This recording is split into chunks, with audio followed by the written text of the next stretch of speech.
Action! Region Review. The Raging Cajuns will be a source of pride for this university, for the alumni, fans, and donors as we achieve success in the classroom, in the competitive arena, and in the community. It's about to get really fun. We're looking for dudes that will stand up. Well, Coach, let me tell you today, I'm here and I'm ready to stand up. And I challenge you, Raging Cajun Nation, to stand up with us. Stand up with us. Let's lock hand in hand and let's walk through the gates of Omaha. Hey, I love y'all boys. Let's grind every day starting today. Let's do it. Y'all ready? Alert! Ready? Who's that team ready? Who's that team ready? That's up. I got one thing to say right here. Cajuns win!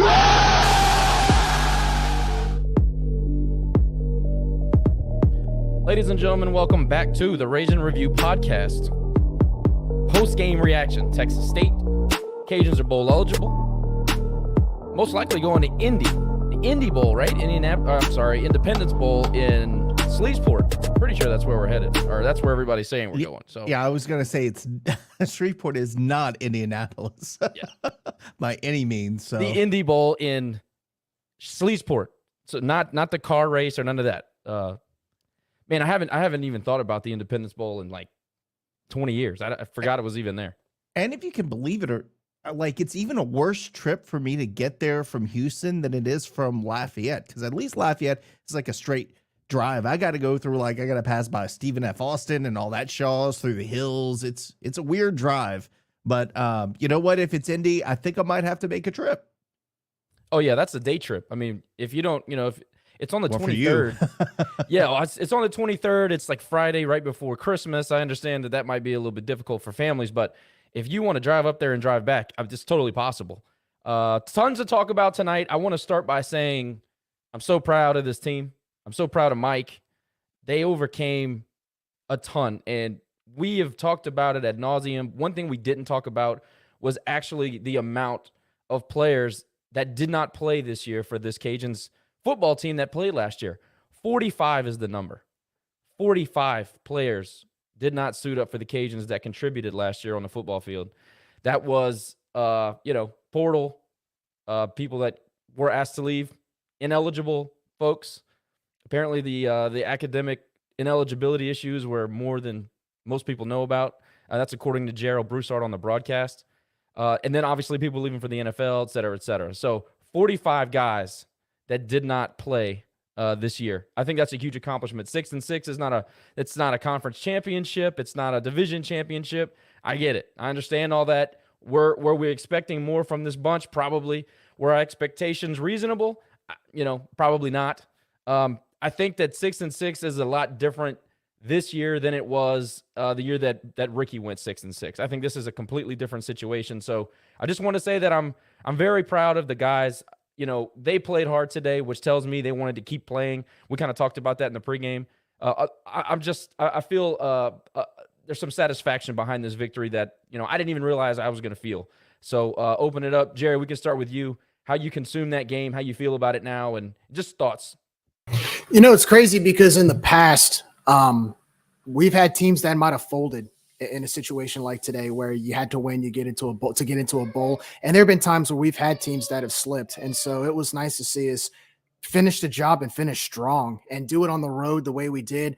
These players all season long have faced so many adversities, but they still didn't quit. They didn't give up. And, now we're talking about going to a bowl game and giving a chance to actually finish with a winning season and a winning record in Coach Dez's first year. So in spite of everything that we've been through this year, it's just a great exclamation point that we were able to put into the final game of the regular season, and just so proud of these guys for not giving in and not quitting. Yeah, and I'm going to add on to that, Jerry. I got a little, I wouldn't say emotional, but I got a little bit, I don't know. It felt good, not for me as a fan, to get to 6-6 because I know I want to see a bowl win. Okay, that was weird. An unruly space member. Let me fix that up real quick. But like I was saying, I know 6-6 isn't where we want to be, but I felt like it was an accomplishment for the seniors on this team that stuck stuck with it, the players who could have gone in the portal that didn't, that chose to stick with us. And it's the epitome of being a Cajun, is that you got all odds stacked against you and you still manage to get a little bit of satisfaction at the end of the season and go bowling, and maybe bowling in a bowl near all of your fans. And, that's, to me, this is one of the more satisfying ends to a regular season because of everything, like you said, Josh, stacked against us from the very start. And there are more things that we can't or won't discuss on air that even went into that even further, that put us behind the 8 ball from the get-go.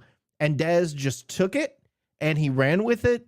And people were questioning his leadership and his abilities. And again, we're still bowl eligible. We're going to have a hopefully a great winning season with a win in the bowl game, and look forward to next year when we get some of Dez's guys in place. So yeah, I'm very happy on the way things have ended based on how the season kind of progressed. And also, too, I want to add, I know there's a lot of projections right now. Our fans are saying Independence Bowl. Look, if we end up in Shreveport, we've never been there before. That's our first time making a trip there. I know it's not the Independence Bowl of 30 years ago, but that's another bowl we can add to the resume of our bowl history. It's another bowl that we can chalk up as one we've never played in before. And who knows, we might draw a decent opponent, an opponent that maybe would be satisfactory to our fans, unlike the last few years where we've seen the name and it just hasn't really stuck out on the page as much. So I'm just happy to make a bowl. I think this team really needed that, especially those players, like you said, Nick, who stayed, who could have gone in the portal, who could have left, who could have tried something different and decided to ride it out and put some trust into this coaching staff. So I'll take it. If it's Independence Bowl, great. I'm all for it. And I'm just looking forward to being able to play an extra game.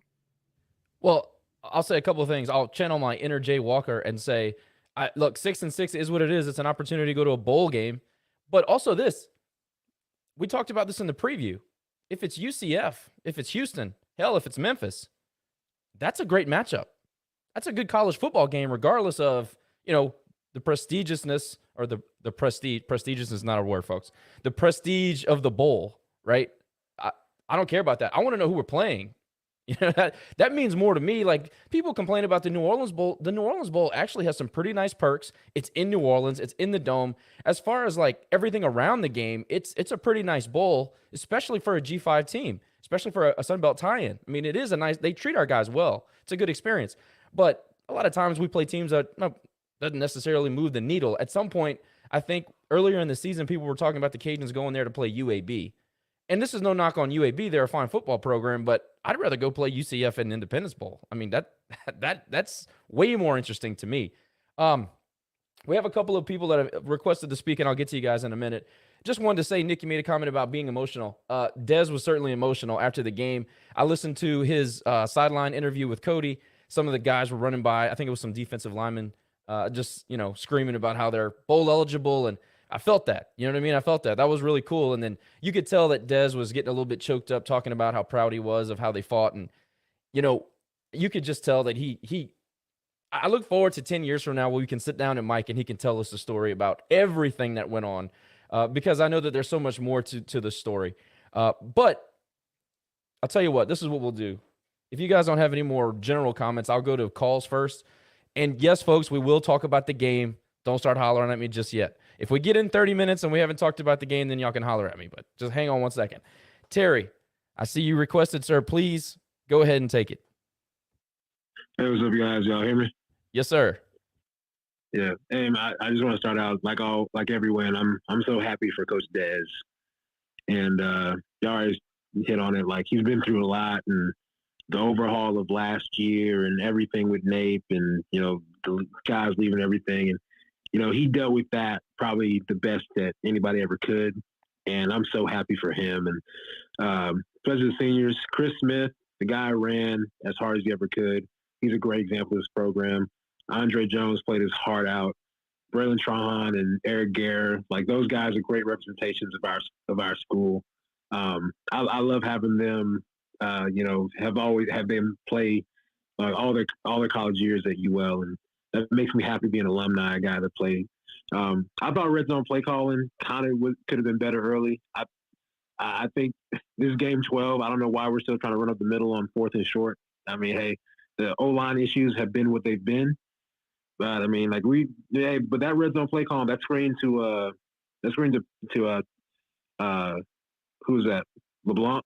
Like, yes. That was a great call. Yes, that was great. That's the red zone play calling, the versatile red zone play calling that I've been waiting for 12 games now. And utilizing Lejean, like we talked, you and I and all of us, we talked about this since week 2. Well, I'm just happy that we finally featured him. But they said on the broadcast, on the television broadcast, we were 114th in the country in red zone efficiency. So that tells you that we've had the struggles that we saw on TV and then that we saw in the games. So it wasn't just us complaining; it literally was a problem. Definitely. I mean, like I still want to see a guy like Lance Lejean and like, you know, Wildcat. I still want to see that, like his ability to run and maybe like, I don't know, a Tebow jump pass, something different. You know, I still personally want that, but it was good. The last few things I'm gonna say, if we do play, hey, and if anybody from the administration is listening to this, any workers, I think Haley Bilch she is amazing. She's great. She makes great videos, especially after I think the other guy left for Florida.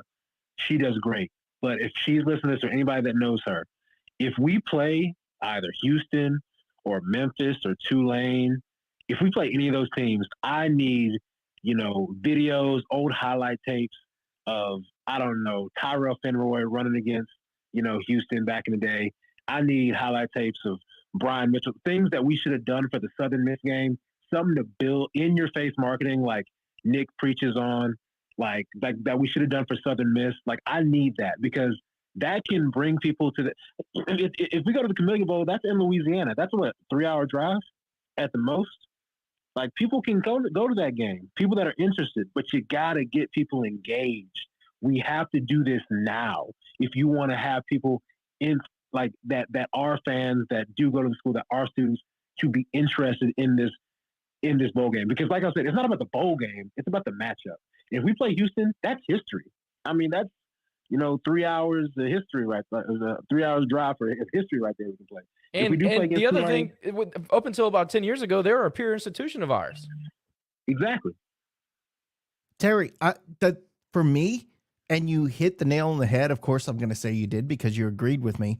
But we have got to give the fans a reason to get excited about the game. You can't just post, like you were alluding to, you can't just post pictures of us this season doing great things. Show us why we need to get excited about UCF. Show us why we have to get excited about Houston. Tell us why we need to go to the bowl game. So I think, again, I think you hit it. We got to, whoever we play, we got to put some film online if we've played them before historically and get them excited about the game and why they need to go. Because we've missed that this season. It's something we can fix, and we can fix it starting now. It's an easy fix. We've got that archival footage somewhere. If we don't, ESPN has it. Somebody has the rights to that footage, and we need to get it. So I agree with you. I appreciate you saying that.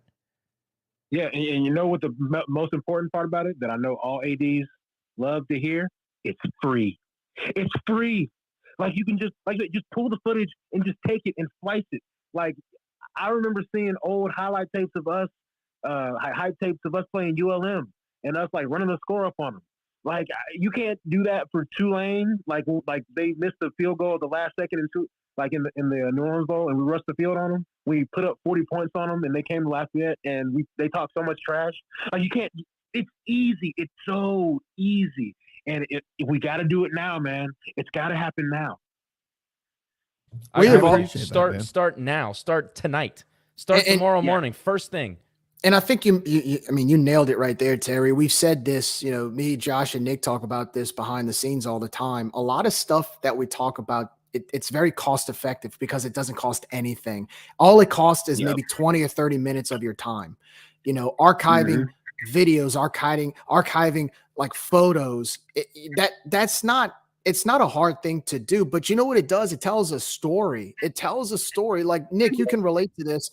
Baseball. I remember, I believe it was one of the videos before they introduced the baseball team every game, and they would show clips of us being in Omaha. It would show us with these highlights from 20 years ago, but it tells a story of the importance of the program and what they represent and what we're pulling for. Football, to me, I think we need to do that more often. We need to tell a story behind these games. We need to tell a story behind the opponents we play. It gets fans interested, and that's how rivalries are created. You tell the story. Jerry, it started with the one and only Raging Cajuns, and you had Jake being hoisted up, and you had all these great videos from the 60s and 70s and 80s, and look at our culture and look at our history. And then we decided, you know what? We're not going to do that anymore. We just stopped doing it. Yeah. That's so easy. One of the coolest videos was when Doug posted, it was Aerosmith's Dream On, and you see Dwight Prudhomme throwing a touchdown pass in 1982. You see that kicker, I forgot his name, kicked the winning field goal in the rain against Tulsa in the 1980s. You saw us, I think it was footage from the 1970s all the way to Brett Baer's field goal in the New Orleans Bowl. I mean, as a Cajuns fan, I got kind of emotional seeing that video because it told the story of where we've come from and how far we've come and where we are now. We need to do that more often.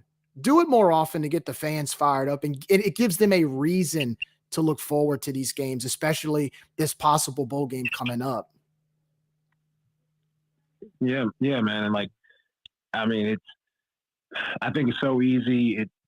Like I said, it's cost effective. It's free. Like students go back to, I'm pretty sure students got another week of class, right? So you can definitely talk to them about it. Those who live around the area, whether it's, the Independence Bowl or Community Bowl, whatever.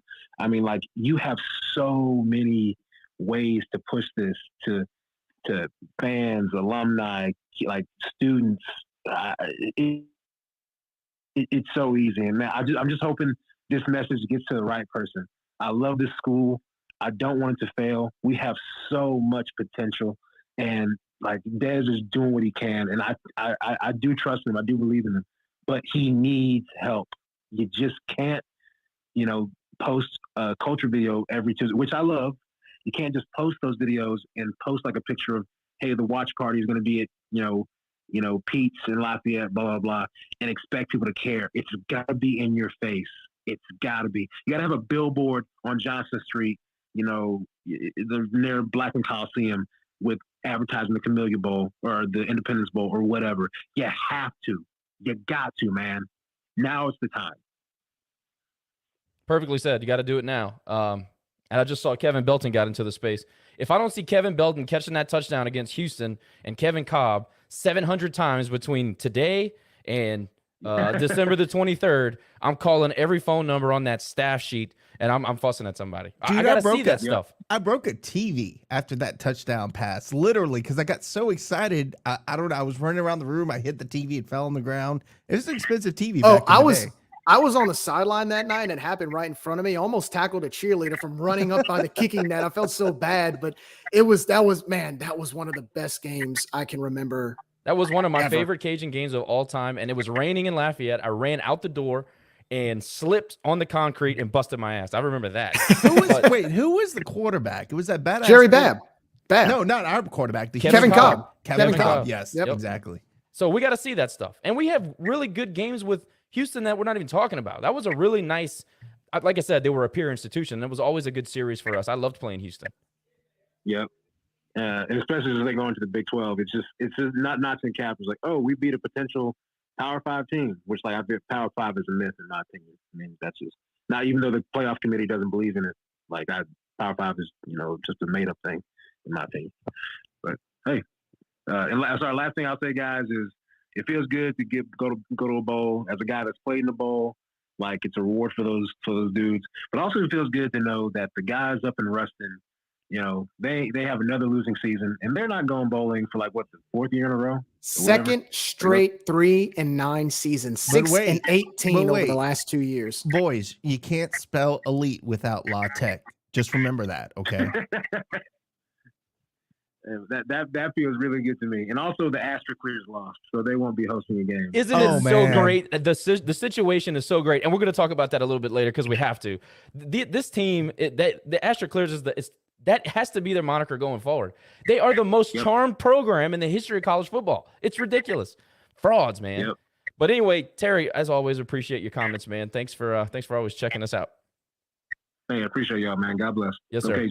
Yes, sir. Also, you get all those extra practices. You get to go to the bowl game. You get to play another game. That is so important for a team that's being developed. It's important for a new coaching staff. That's so big. Ryan, I'm going to go to you next. Before I do that, Racky Menard this is a great comment. This is something that us three talk about all the time. The issue I see, this is from Rocky. The issue I see, we have too many young new staff members that have not been around UL. They have zero idea of our history. Doug was amazing at the cause. Doug was amazing at that. A little bit of typo there is, because he was a Lafayette homegrown guy. We need Jay Walker and others in the community to tell the staff what footage to be looking for. This young staff has no idea who we've played in the past. We talked about this after the Southern Miss game. It wasn't that people don't understand that Southern Miss is a good football program, but they haven't really been all that relevant in the last decade or so. But we remember the 80s and the 90s and the early 2000s. We remember that stuff. But some of these young diehards that are college students now, or non-diehards that are college students now, they don't know the history. They don't know Delhomme and Favre. They don't know all these different, bitter rivalry games that we had. They don't know it. And if we don't have those storytellers like Foote and Jay Walker and all these other guys, Dan, that have been around this, if we don't have anybody to convey that story to them, how are they ever going to know? Because there's nothing to put out from a media standpoint if these young staff members don't know it. So it's a great point by Rocky. It's something that we talk about all the time. You guys agree? Look, not only do I agree, but I'm going to say we need to do a better job of getting some of those players on the pod and talking about those rivalries. You're right. If the university is not going to do it, hell, let us do it. We'll get the word out. So yeah, I think we all need to do a better job of, again, painting the picture of why we need to care. And I think that was a great suggestion by Rocky. It starts with the administration, or not necessarily the administration, but people with ties to the university that have a knowledge of the history and can tell the story. I think that's what's missing, and we have the perfect opportunity, depending on who we play in this bowl game, to do that. So it starts today. I agree. I mean, how about telling a story about our history so people can appreciate why we are where we are? When you go to Cajun Field, if you're just a regular fan and you see those names on the wall, yeah, I mean, some of the names look familiar, but then you think about some of these players, then you ask, okay, what did they do while they were here? What can I see, whether it's highlights or stats? Why is their name on the wall? What did they do here that was so special besides have a good NFL career or break records? So I think that's where we need to step in and give our fans a reason, okay, why these players are important. What type of contributions did they bring to our program? And how does that mesh into what we're dealing with today? You got to create that foundation that they started to show where we are today as opposed to when they played as well. How can you have an emotional connection, or how can you have a ton of pride in something that you don't know about? We got to tell our story better. We've talked about this since the beginning of the podcast, man. Like, we've got to do a better job of celebrating our victories and knowing who we are and telling people why it's important to come here and why it's so great to be here, other than just at the dinner table. Real quick, Terry, go real quick before I go to Ryan. I see your hand up. Sorry, again. But y'all said, like, telling the story. You know who the two best UL historians I've ever talked to was Jerry, your father. He would always tell me about the back in the day, Southern Miss and UL, the rivalry, that the games we would play, and also Miss Gail Savoy, may she rest in peace. Those two were the best historians when it came to like why I took pride in it. And she told me a story about how when Brett Favre and Brian Mitchell played against each other, the students from each side went to go get the autographs of each player, and then like how that was such an amazing game. So there's got to be some historians that are still involved with the administration and with this program that can tell those stories. I don't know. I don't really have any specific people in mind right now, but those type of people are the ones that got to push it. That's what has to happen. Number one is Dan McDonald. Dan McDonald saw it all, man. He was here for all of it. Get him talking about it, Yeah. There are a few. Kevin's one of them. Jay's one of them. I mean, there's a lot. You can go, if we really stop and think about it, we can make like a top 5 list of who could be the scribe of Cajuns football to tell the story. I think that that's something that we can easily do. Gerald Broussard, another one. Gerald, great one. I'm He glad that tells he's on the broadcast. awesome stories. We got some personal friends that we keep in touch with who are coaches on the team that talk about those days. And it's cool to hear that. But then again, we got to bring those stories to the forefront. So most of our fans, especially the students today, can understand that. It's the most important to educate the youth. Seriously. I mean, Don Allen, Jacob just said Don Allen's another one. He's a little difficult on that one. Yeah, I was gonna say he's a little salty. Yeah, a little salty, and that's fine. But anyway, I think all of this is kind of getting to the point that we got to make that connection. I actually asked somebody, I forgot, was it on the pod or it was in person? I can't remember, but we asked them why are we struggling to tell the story to get people interested in the history? And it was our meeting with somebody in the administration, Jerry. That's when it came up. And they said basically there's no communication between the scribes and the people putting out digital media. And that's where they're missing each other. It's not necessarily on purpose. It's just it's a gap that's not been addressed. So maybe we can, by talking about it, maybe it could be a topic of conversation. Terry, thanks again, man. Appreciate you very much. And you're right, Miss Gale did know her ball. That's she was great. Ryan Landry, all yours, sir. Hey, what's going on, guys? Hey, How y'all doing tonight? Good, man. Yeah, I had a few different things to say, but kind of got thrown off with the whole historian thing. But I think Jay Walker would probably be one of the best guys. Whether you love him or hate him, or you like what he does as far as a broadcaster, whatever, he could probably give you the most in-depth analysis and storytelling, probably that this university's ever seen.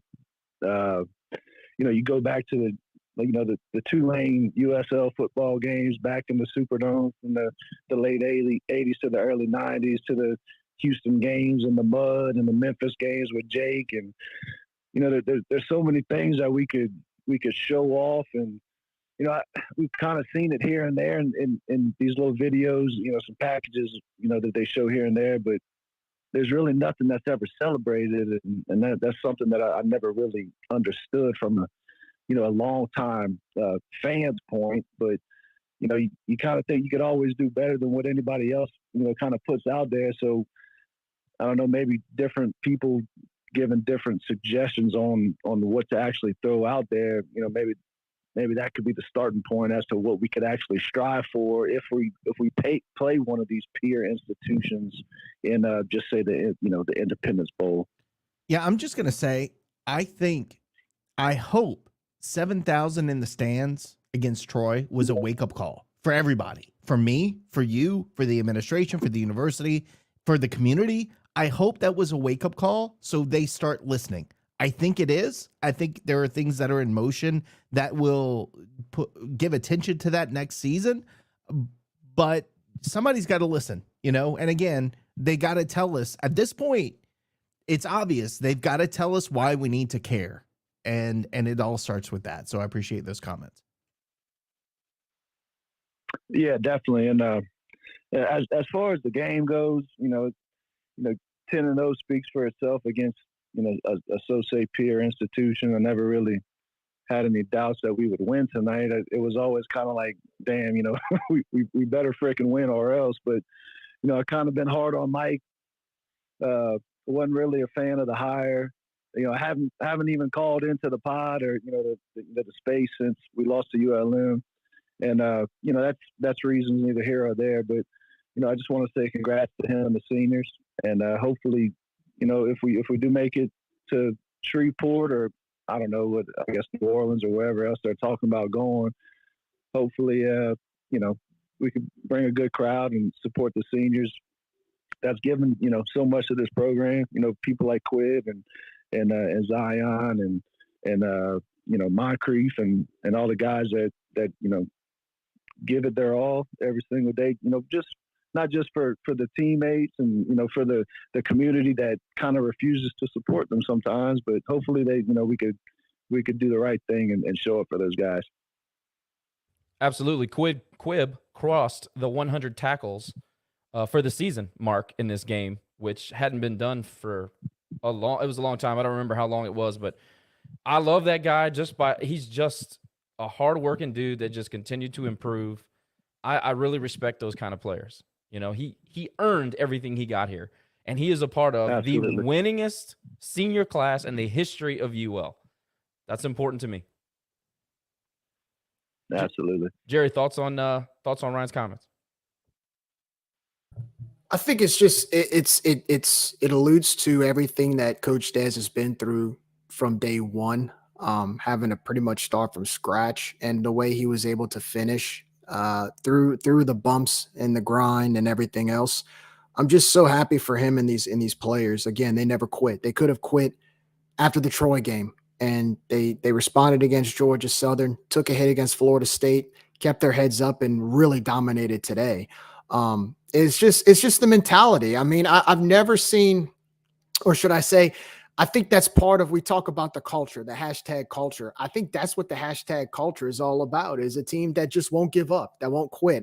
Because how many times in the past have we seen a situation like this where our teams just cashed in, and by the second or third to last week, have pretty much called it a season and just given up? I mean, we've seen it too many times. We've seen it so many times.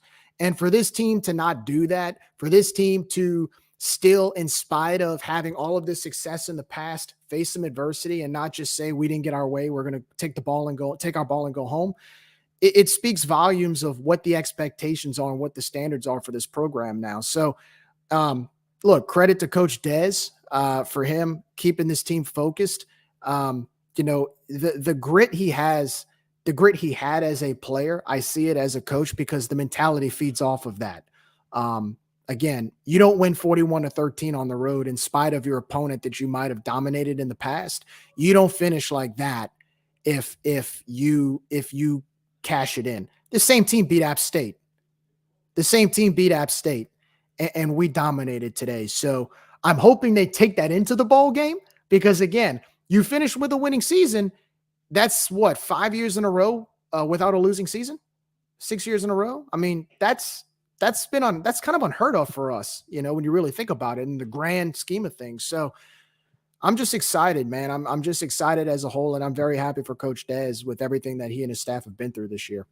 I just love the way we go to San Marcos, take our muddy boots, and just rub it all over their white couch every time. Just absolute ownership of that school. Because, Josh, we had so many opportunities this season to do that against teams like a Troy, like a South Alabama, like ULM, and we poo-pooed the bed every single time. And tonight was the night we went and we completely did what we expected to do and we knew we could do, and we didn't. There was a time when which is crazy, we were up by 3 touchdowns. They scored a touchdown. For a guy with one ankle, for some reason, we couldn't stop him tonight. But we go. So then we're only up by 2 touchdowns, and I'm thinking, oh, here we go again. And we didn't, hit the brakes and try to go into this zone defense. We kept being aggressive offensively and defensively. And so it's like I was able to finally catch a breath during the game and say, okay, we did what we were supposed to do. To me, for the first time this season, had a complete game. So that was good to see. Going into a bowl game, which is even better. Yeah. Thanks, Jacob. Jacob said that the last person to have 100 tackles in a season was Jacques Boudreau, another beast of a middle linebacker that we had at this school. I think that we also haven't talked about this, and Ryan, you know this better than most, but Mike deserves credit for not losing that locker room. You got a bunch of guys that are used to winning, and they had a rough go of it. You lose to Rice and ULM early in the season. It's very easy to lose a locker room. He didn't. And I give credit to the players as well, because they went about it as professionals, basically. They just showed up and played. Well, let me build on that, Josh, because, one of the reasons that I've been, kind of so disappointed throughout the year was because of, the high expectations that we've had and the last 3 or 4 seasons under, the other guy that shall not be named, but it was just up and down roller coaster. We kind of talked about it whenever we were at Southern Miss, and I was talking to a couple of guys after the game, and you just looked in their eyes, and they kind of looked at you like these puppy dogs, where they just didn't really know, what to do next, or kind of how to respond to it, but they just kept their nose down and kept grinding, and And, they fought through this season, and that is a credit to Dez and the coaches and not just them, but also the seniors on the team for keeping the locker room and, keeping their eyes on the prize after the West was done. We couldn't get the West. We couldn't get the conference championship. Well, let's go get a bowl game. And, that's what they did. And, these guys, they play hard and they love each other and they fight for each other.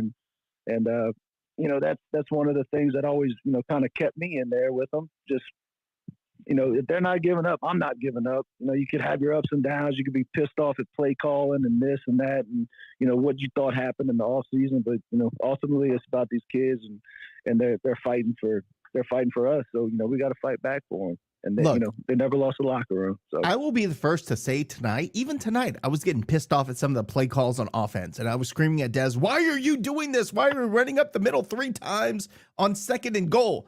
But regardless, people criticized Dez throughout this season. Some people, I won't say all, but some people criticized him on being a player's coach and saying it can't work. He can't be a player's coach. I will tell you, I don't know if you had a disciplinarian coach, if they would have made it through the season at 6-6 with everything that had stacked against them. I don't think if you had a coach that just yelled and screamed and threw his clipboard down at practice, you would have gotten the results that we did. So I go back to, I get it. Players, coaches don't always work out. But look, Sean Payton was a player's coach, and Sean Payton was also a disciplinarian. You can do both, right? But I think Dez had a unique situation this season where he had to navigate some very, very, very, very, very difficult waters, and he did so. And you can call him a player's coach, you can whatever you want to call him, but he got to 6-6 when we should probably have not gotten to 6-6 when you look at the grand scheme of things. So maybe we need to step back some of those comments and look forward instead of back and say, look, he got us here where we need to be this season. Let's see where he can take us next season. You can judge him in 4 years on where we are, but with everything against us, I'm pleased at where we are. So I appreciate you and your comments tonight. It's a great point. Yeah, but it's a great point, Nick, and Ryan. Your comments were absolutely perfect, spot on.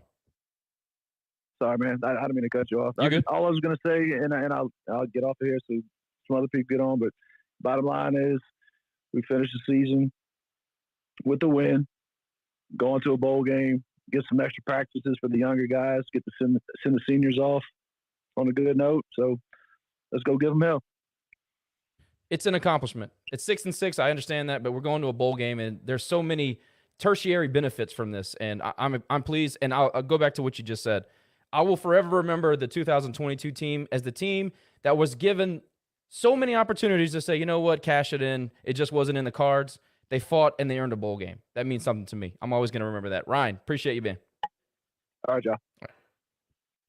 Jared, you're up next. Please take it, sir. Yeah, my question is going to be for Nick, especially being that he's operated on the baseball side, so he might be able to relate to this. When I think of Troy, our director of ops, he reminds me of Anthony Babineau, our baseball ops guy. There's nobody that loves the university as much as Troy. He's played here. He's coached under a few different coaches. He's been an excellent director of ops. As we build momentum to move into, Coach Dez's second season, and then with the remodeling of the stadium coming up, hopefully sooner rather than later, is this a guy that we have failed to utilize in the community to get people to care? I don't think we failed to utilize Troy. I think he serves exactly the purpose that we need. Look, Bab is not out in the community shaking hands, kissing babies. He might be behind the scenes doing that, but Babs is there to do what he does, and he does a great job of it. And Troy, I've known Troy, since I was 19 years old, and he's serving the purpose that Troy has on that staff. Now, are we failing to utilize him in that role? I wouldn't say that. I still think that the face of the program needs to be our head coach.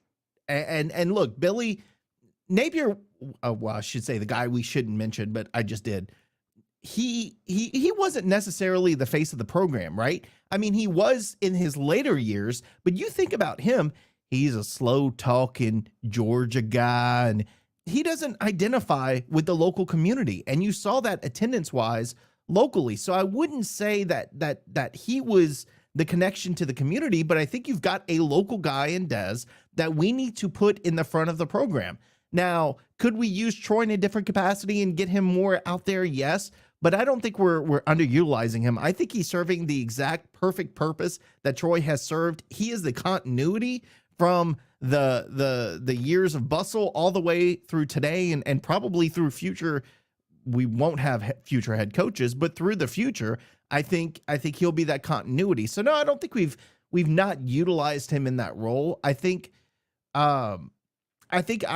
really still think that our head coach needs to be the face of the program and he needs to be in the community more. So I think if anything, we probably need to get Dez out there a little bit more and get him a little bit more comfortable in being in front of local people. Because I think, again, a guy with local ties from New Iberia, you're missing that opportunity to get him in front of people and sell the program.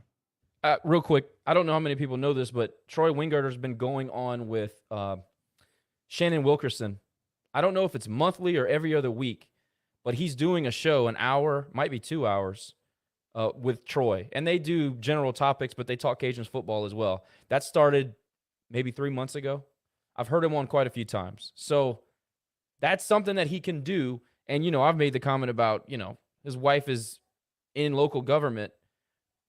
I believe because of that connection, we should have a better handle on what the city's doing and tie it to the university a little bit better. But it's a good question, Jared. It really is. I don't know if he's being underutilized. I think maybe we just haven't done it in visible ways.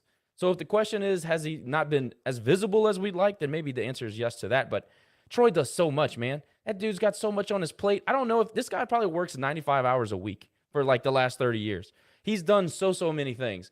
And as far as the comment about Mike being in the community, when you lose almost 50 players, an entire coaching staff, have to rebuild from basically scratch. I mean, I kind of wanted him to worry about football this year. Maybe now that he's got a year under his belt and he's going into a new offseason that's his, maybe that's a plan going forward. So, maybe that changes, but it's a good point. You want the face of your program to be out there, especially he's a Cajun guy. He's a Cajun man. He's from the Iberia. Well, look, we had the McDonald's family 4-pack, and we had Bustle out there, and Bustle wasn't great in front of a camera, but we still had Bustle out there every, other commercial break on Fox 15's kids show every afternoon, whatever it was. But you had him consistently out there pushing the program and saying, hey, McDonald's family 4-pack. He doesn't need to necessarily be literally out in the community, but we need to get his face out there as a local guy and sell that product to our local fans. And the other thing is he's very good at it. He's an affable guy. He's gregarious. He's fun to talk to. He feels genuine when he's speaking to you. So it would be easy for him to do. It's just, just got to do it. What you got, Jared? I think you guys said it. You said it all. Just be a liaison to the community. And, to Troy's credit, Troy lives and breathes UL. He always has. He's had so many different jobs within the football program. He was a videographer, then he was a coach under a few coaching staffs, and now he's been the director of football ops under 3 different head coaches. I think Dez is his fourth head coach, I think. No, let's see. HUD, the coach in Florida, and Dez. So that's 3 head coaches. So he's been around a long time, and that's kind of that's the kind of people you need for this program, because it's people that are passionate, not just to collect a paycheck, but they're here because they love this program, and that's Troy in a nutshell. So as far as being a liaison to the community, I think that's very important, but I also think it's the head coach's job. It's definitely the head coach's job to do it. It's a great point, Jerry. I'm laughing at James because I used to when I used to watch games with James when he was when Bustle was the coach here. I'd look over at James and he'd be shaking his head. He just mumbling under his breath. James, look at this sloppy bastard. Look at him, just sloppy. I was told by very reliable source, which if he hears this story and it gets back to him, then I'm probably going to be in huge trouble for telling it. But there was one game where Bustle was talking, they were in the locker room before halftime or before the game, and they were talking whatever. And I was like, all right, I'm out. And he starts jogging into the tunnel. And he was like, Coach, wait, dude. Bustle didn't have his pants on. He had his underwear and a shirt. So had he not been stopped at that very moment, Bustle would have run onto the field in just his underwear. So that, James, just made me laugh. That kind of fits into your conversation. It's funny because Coach Bustle, when I was a student manager, he would always come by Big Lynn's office, and he loved this. It was always a joke. He loved wearing Swisher pants. Hey, give me one of them Swisher pants. Every time. He loved the Swisher pants. Rain, sleet, snow, hail, sunshine, you name it. The man loved his Swisher pants. But let me go back to Troy. One of my favorite moments ever for Wingooder was when I think Elijah was still playing here, and I was doing baseball. I was doing like a baseball spring game. Then I had to run over to the football stadium and do. Doing a baseball game. Then I had to run over to do the spring game for football. So I run over. I'm sweating. I'm hot. It's like in the second quarter of this fake game that they're doing, and they have me on the field with a microphone with a camera in my face, and I'm supposed to be interviewing coaches. And there's Troy, and so Elijah Mitchell, runs the ball 60 yards for a touchdown. And all I hear is Eric Marin at the time working for athletics going, just ask him what just happened. So I said, and I had no idea because I literally just got there. They gave me a microphone and Troy's there and they're like, and I don't know what play just happened. I said, so coach, tell us what just happened there. And Troy looks at me with this bewildered look and he goes, well, Nick, Elijah Mitchell just scored a touchdown. And I literally have never lived that moment down from the athletic department because they remembered the moment that Elijah scored a 60-yard touchdown. And I asked Troy, hey, so coach, what just happened? So that's one of my favorite Troy memories, that he just made me look like a complete idiot. Thanks, Troy. Love you, man. Not surprised by that at all. JMV, you have anything else, bud?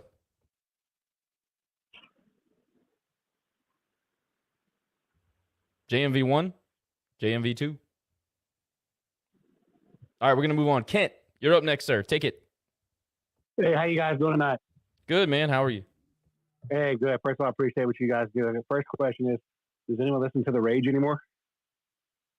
Hey-o, is that a shot or is that a support or? We're doing this show, so we're here. The answer is no. No, not for us. Just wondering if that still existed. I think they have a couple guys that do it, but I'm not sure. I think you guys might have sold that thunder over there. You know what I'm saying? Well, here's the thing. One of the reasons why we started doing these is because they stopped doing The Rage. So we said, well, it's a good opportunity because what's more raw and fun than the post-game reactions? That's where everything happens. So here we are, and I think the Rage are competing with us. I think that's how that's going. Yeah, so anyway, just talking about Coach Dez a little bit. Coach Dez is a freshman coach. You want to put it in player terms, he's a freshman coach. And early on, I think, if Dez would have went with one quarterback, pick Ben or Chandler, they both have played well. Pick one, you probably win 3 more games this year. Anybody disagree? No, I think you're probably spot on. I thought Chandler played just fine tonight. I thought there was a couple of throws I'd like back, but overall, he executed the game plan. He looked like he was confident. He stepped into some throws. I mean, I thought he was accurate. I thought he was good. Right. So pick one, you probably win 3 more games. You may be playing for the conference championship. Who knows? But I think Michael Desimo is probably going to learn more from this year to next year than he's ever learned in his life. I think he's probably going to reevaluate some things he's done. Local guy, the best thing we can wish for is that he is the most winning coach in UL football history, because he's not going to jump at the first dollar that comes at him. I've always said before Billy Napier got the job in Florida, we need a coach to move on and get a better job. But if Michael Desimo can have Billy Napier's success and win conference championships, he's probably not going to jump for that next dollar. So hopefully he can learn.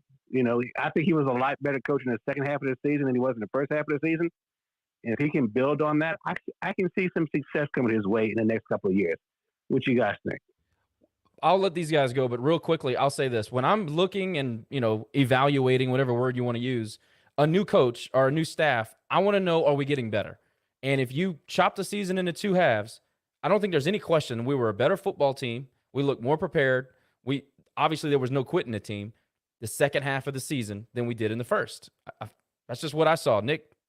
Yeah, absolutely. But I think it's not even Dez. I think you look at as the coaching staff as a whole. I feel like they matured as the season went on. And that's really all that I hope for. And I knew the team would get better as the season went on, but there were some we got midseason and I'm like, why are we making these play calls and why are we doing this and why are we doing that?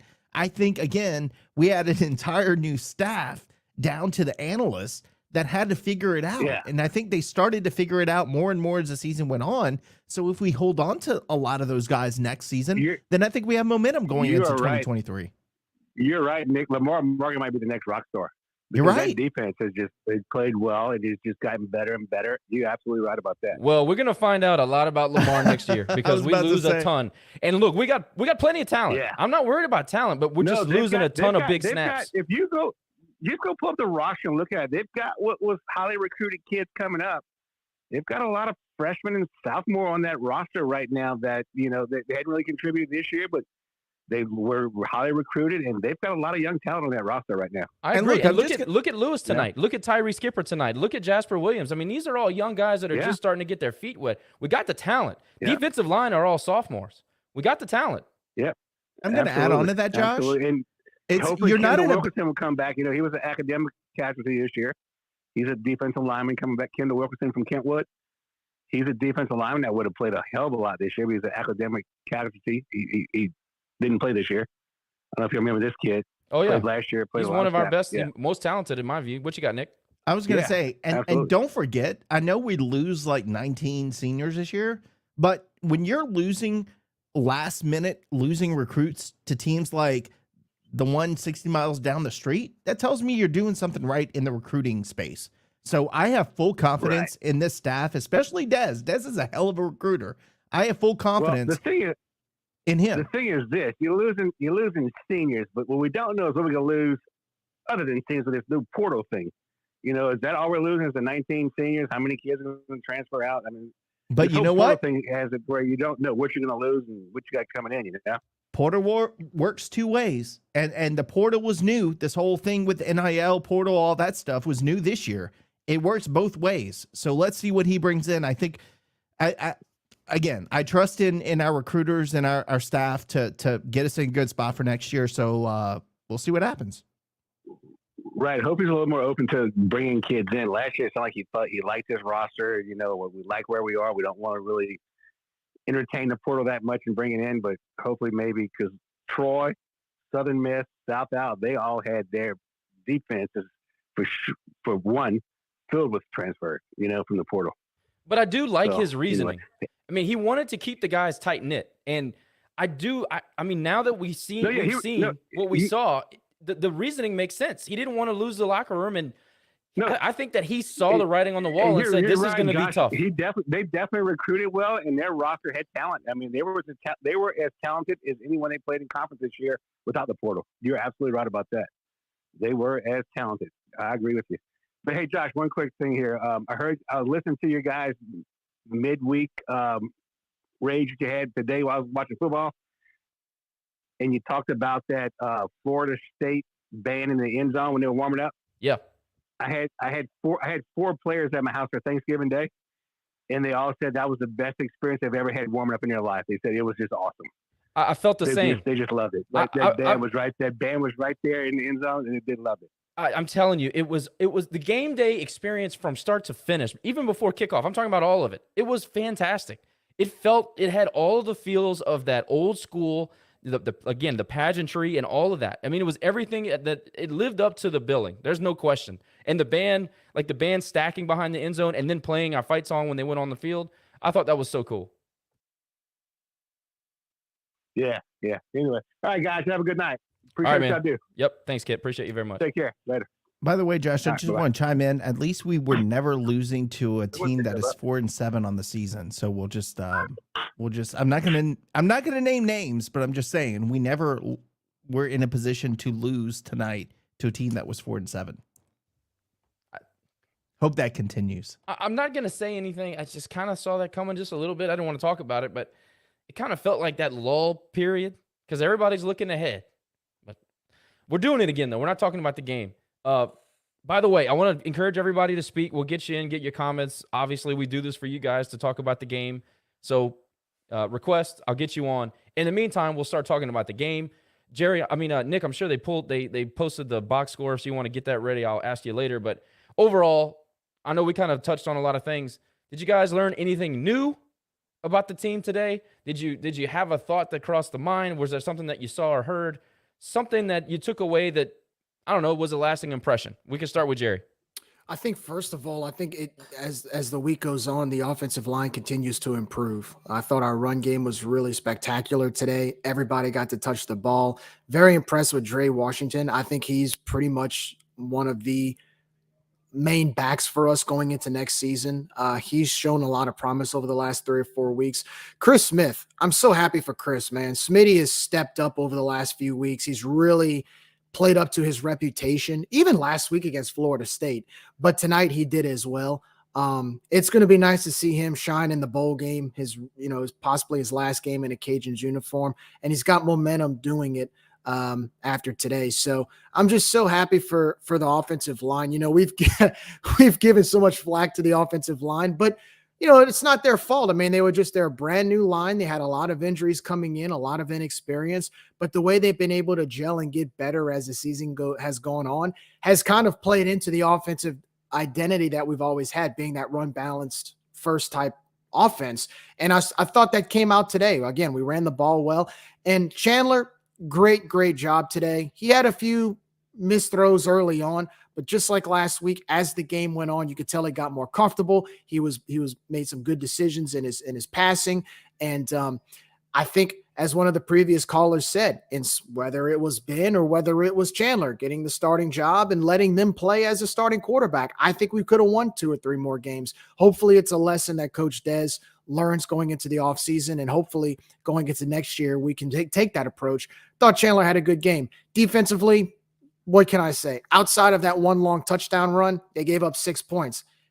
They let Texas State move the ball a little bit more than I thought in the first half, but overall, they limited the scoring. And you give up 13 points to a team on the road, that's really impressive. So just overall, all 3 phases of the game, I thought we played well. Needed this win, got the win. Perfect scenario going into a bowl game, because playing a game like this carries momentum. So no, just a great game overall. Look, I think I'd have liked to seen a little bit better run defense, but again, we sold out. And I said that's what I thought our game plan would be going into this game, is that they can air it out, but we have to respect the pass, but not necessarily the run. So I think we did that. We said, hey, you can run, go ahead and run, but when we get down in the 20s, we'll stuff you. Now that long, again, the guy with one ankle that pissed me off when we let him go for a 60-yard run. I don't care who we're playing or when we're playing them, but if you got one ankle and you're letting the dude run on you for 60 yards, that's going to piss me off. Otherwise, I'm complaining about beating this team 41-13, but other than us allowing them to run the ball on us as much as they did, I think Chandler managed the game really well, which is what I think the quarterback position needs to be. I think that's what made Levi so good, is that he managed the game so well. I think Chandler did a good job of that tonight. Some questionable calls again, coaching wise, that I was scratching my head at, but otherwise, I'm not going to complain about beating a team 41-13. And we'll get to the stats in a minute, but no, Jerry said it all. I mean, I feel the exact same way he did. We saw the same game tonight. Dan, bowl bids will start going out tomorrow evening for late season bids. So we'll start finding out something soon. I'm not necessarily saying we'll find out tomorrow afternoon or tomorrow night, but that's when they'll start announcing some stuff. So there's a lot of relationships involved with that. There's a lot of timing involved. So I'm sure that our administration has already been speaking to whoever bowl is going to invite us. So maybe some stuff will leak out that we can send to y'all. I don't know. But tomorrow, you'll start finding out some stuff tomorrow. App State and Georgia Southern apparently are in a barn burner. I don't know if you guys want to check that and give us an update. What a crazy season for App State, Lord. I mean, it would be great if Georgia. We're going into overtime right now. Oh, all right, T. Well, yeah. Hey, it's a rivalry game, dude. I mean, that happens. I feel so bad for him, because you can't not go bowling the same season you host college game day as a G5. Yeah, it just makes the conference look bad. I mean, But does it really? Because they've already forgotten about it. Like, I mean, I get it that in our minds it makes us look bad, but ESPN won't get on tomorrow on Sports Dinner and say App State, who we hosted game day for, are not going to make a bowl. I don't know. In our minds, it does, but I don't know. So I personally feel like if they lose this game and they don't go bowling, it makes ESPN more reluctant to host a college game day for another G5, especially in this conference. It's like, oh man, we gave them college game day and they, didn't even go to a bowl. Like, it makes them look bad for choosing it. That's what I look at it, because the big heads in ESPN who don't really look at G5 football and they're just ignorant and they just look at brands and numbers, they don't know, like, they just don't get it. So that's why I feel like it will make us look bad, because they, in their minds, would think it's bad for even choosing them and they didn't go to the bowl. Because then they're going to think about, oh, well, these Cajuns, what if we go like, I don't know, 6-0, we beat a ranked team and we could host college game day, and they'll think, last time we did it, we gave those App State guys in Boone college game day and they, they weren't even that good, they weren't good that season. That's what I look at it as, but that's just me.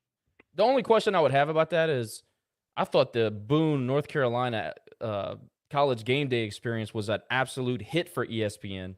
So it was amazing. I loved it. I watched all 3 hours. Oh, I did the same thing. I thought it was fantastic. It was great for our conference. It was great for App State, peer institution. I thought it was fantastic. I guess the question I would have is that, does ESPN care more about that, how it looks on television and how, all that plays out, or, if they had a winning season and then went to a bowl? That would be my only question. Yeah, you make a good point about that. I mean, I guess time will tell. I mean, we got to see how the end of this game goes.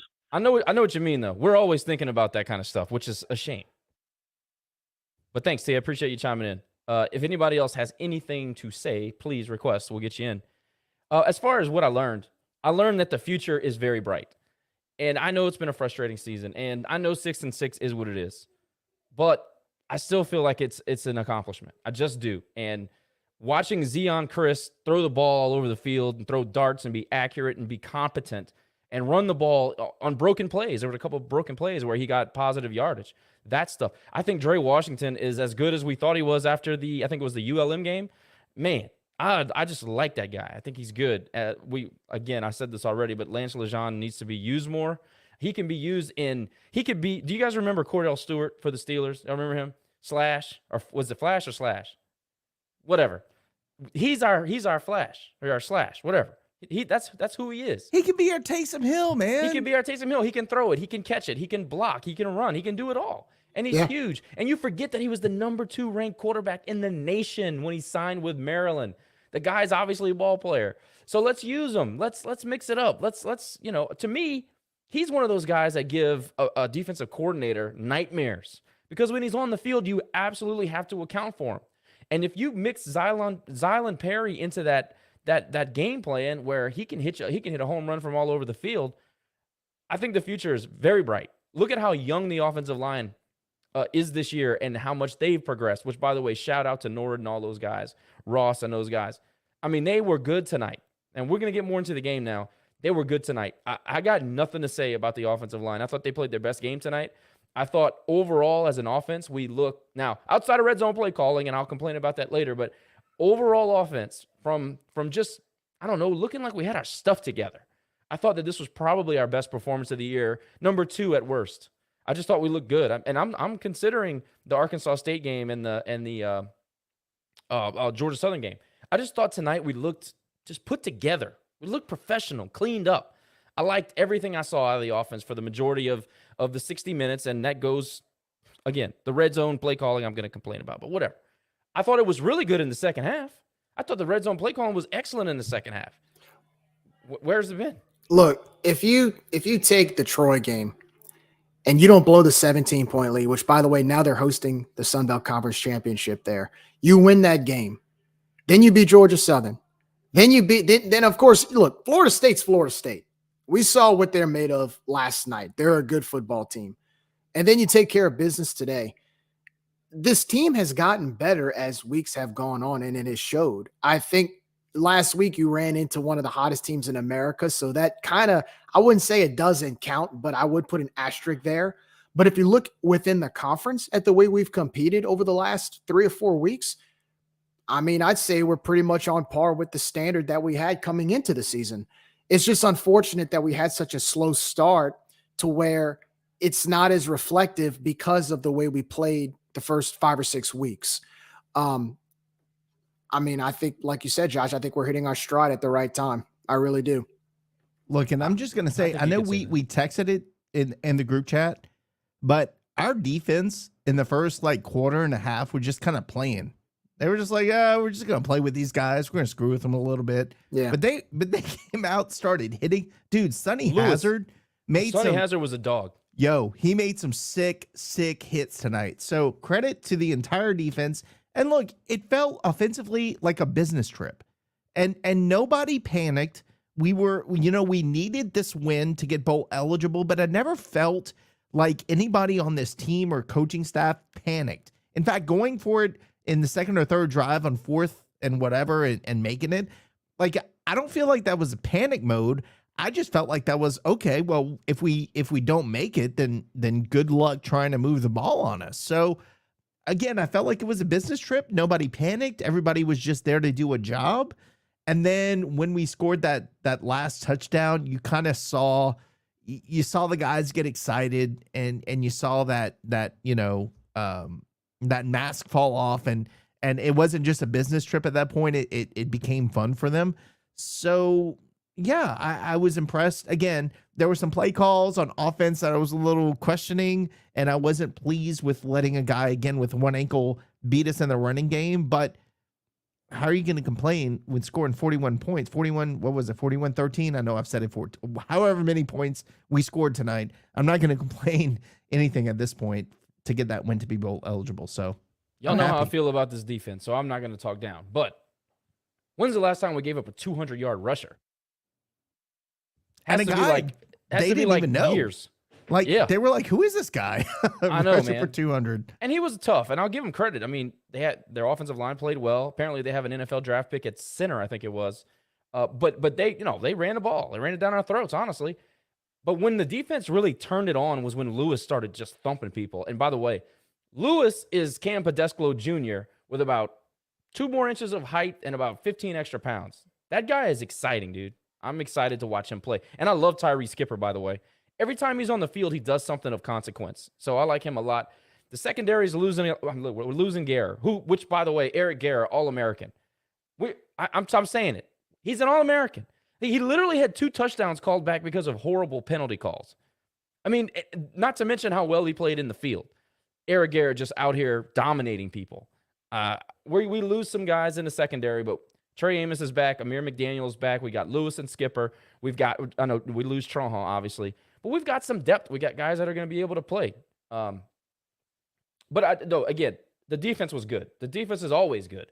They just started flattening people. It was fun to see. I love watching this defense. I'm going to miss this defense when they all move on eventually. Next year is going to be a totally different look. Thought Zion had a great game again. Do you guys know if he broke the record? Did he get the half sack that he needed? I don't know. Hold on. Let me pull up the stats. I'll check it out. I don't think he did. I don't think so. He was still a force. He still was. Defensive line, again, played well tonight. Hatcher was not a factor. I think he completed 13 passes, I think, on the whole night. And outside of that one long pass early in the first quarter, they didn't do anything in the passing game. And I credit that to the linebackers and the defensive line. Front 7 stepped up and did their thing. And, of course, the secondary just being their stingy selves. So I learned that basically what I already knew about this team. I like that I know what to expect from them now. There were so many games, maybe in the game 8 or 9, you just didn't know what you were going to get. I feel like now we have grown up. You know how they say young teams, it's more of a roller coaster ride. I feel like that roller coaster kind of they leveled out. You know, we kind of know what we can expect from certain players. And think about all the penalty problems we had early in the season. We don't have them anymore. We haven't been getting penalized. That's another sign of guys getting coached up. It's a sign of a staff growing up. And, of course, you guys made a comment about Lamar earlier. Love Lamar, man. I wanted him. I'm glad we hired him. I think he's gotten better and better. He's learned how to use the pieces that he has with this defense. They're nasty. And it will be interesting if we play a Memphis or a UCF or a Houston that They want to spread it out and sling it all over the place. It'll be interesting to see what our athletes in the secondary can do. Timeout. Perry was at Arkansas State? No, Lane Hatcher was at Arkansas State. Okay, because Landry had just threw up his comment. He said Perry has had our number 6 to West State. Maybe he meant Hatcher. I don't know. Yeah, they both were at Arkansas State last year. They both really? Oh, were they? I didn't know the guy. Yeah, they both transferred to. Well, he annoys me, and I don't like him. James said he's Mike Allstott Jr. You remember Mike Allstott? I do, man. That was a hell of a fullback. He played for the Panthers or the Buccaneers. Tampa Bay Buccaneers. Yeah. As Chris Berman, you're in good hands with Allstott. That's perfect, Jerry. Well done. I hated playing that guy. He was slow as a refrigerator, and he just next thing you know, he's just running down the field. He overheard guys. Yeah. I mean, he was so annoying. He was so terrible back then. I remember he made Leroy Glover look like, I mean, just a rag doll. Just one afternoon, just kept running right down his freaking face. Oh God, that was terrible painful memories, to watch. man. Why are you doing this to me? Oh man. Hey, I just want to let you guys know, if you have something to say, request to speak, we'll get you in. We prefer your comments over ours because we'll talk to each other until late into the night. This is all about you guys. Let's see. We got some comments here. Sonny and Andre got sacks tonight, not Zai. Unfortunately, didn't break the school record. But we talked about it in our preview when we did the unit rankings. I thought that Zion Hill-Green was going to be the catalyst. I thought he was our best defensive player. And he might not have gaudy stats every game, but he impacts the game every time he's on the field. And I think that, he can hold his own, and all those young pups grew up around him on that defensive line, and they've been good. The second half of the season, they've been really, really good. In the words of Robe, dude's a dude. Dude is definitely a dude. Look, I'll get your stats up there for you. There we go, some stats. I don't want to get hollered at for not talking about the game. Hey, by the way, Kenny Almendares, 9 for his last 9. Dude, and pretty good. We complained about place kicking last season, and he stepped up, man. He's been really about as good as you can expect here in the second half for sure. Yeah, obviously the only disappointing stat to me on this sheet would be Texas State running for 223 yards on us, which is not that's really not who we are defensively. But again, we sold out. We said go ahead and run, and we'll stop your passing attack, and we did that. So, yeah. Yeah, I agree. I think Lamar did. I think Lamar said they have base. I think a couple of their running backs were injured, and I think he just said, "Look, I'm not letting Hatcher beat me. Do what you got to do in a running game." Still, I don't think he planned to give up 220 on the ground or whatever it was. It was brutal. 223. Yikes. No, but when you look at first downs, 27 to 15. You look at total offense, 436 to 356, and again, the 356 is a little bit deceiving. Penalties and yards, 25 yards of penalties tonight, which is, and again, like you said, Josh, we've gotten, you think back to the beginning of the season, our penalty yardage was in the 70 range. Infuriating. Dumb personal fouls when it wasn't. Now look, the block in the back on the return, that was weak. So I'm not even giving us that. And then the punt return block in the back, I thought was kind of dumb. Garrett had 2 touchdowns canceled because of penalties tonight, which were both kind of like, really? So, yeah, no, I get it. But, again, and our special teams tonight, you look at the everything on special teams, whether it's the place kicking, the kick coverage, our return game, all on point against Texas State. We relatively close on the time of possession. But 6 for 11 on third down. They were 7 for 15. Nothing that really pops out at me from a stats standpoint.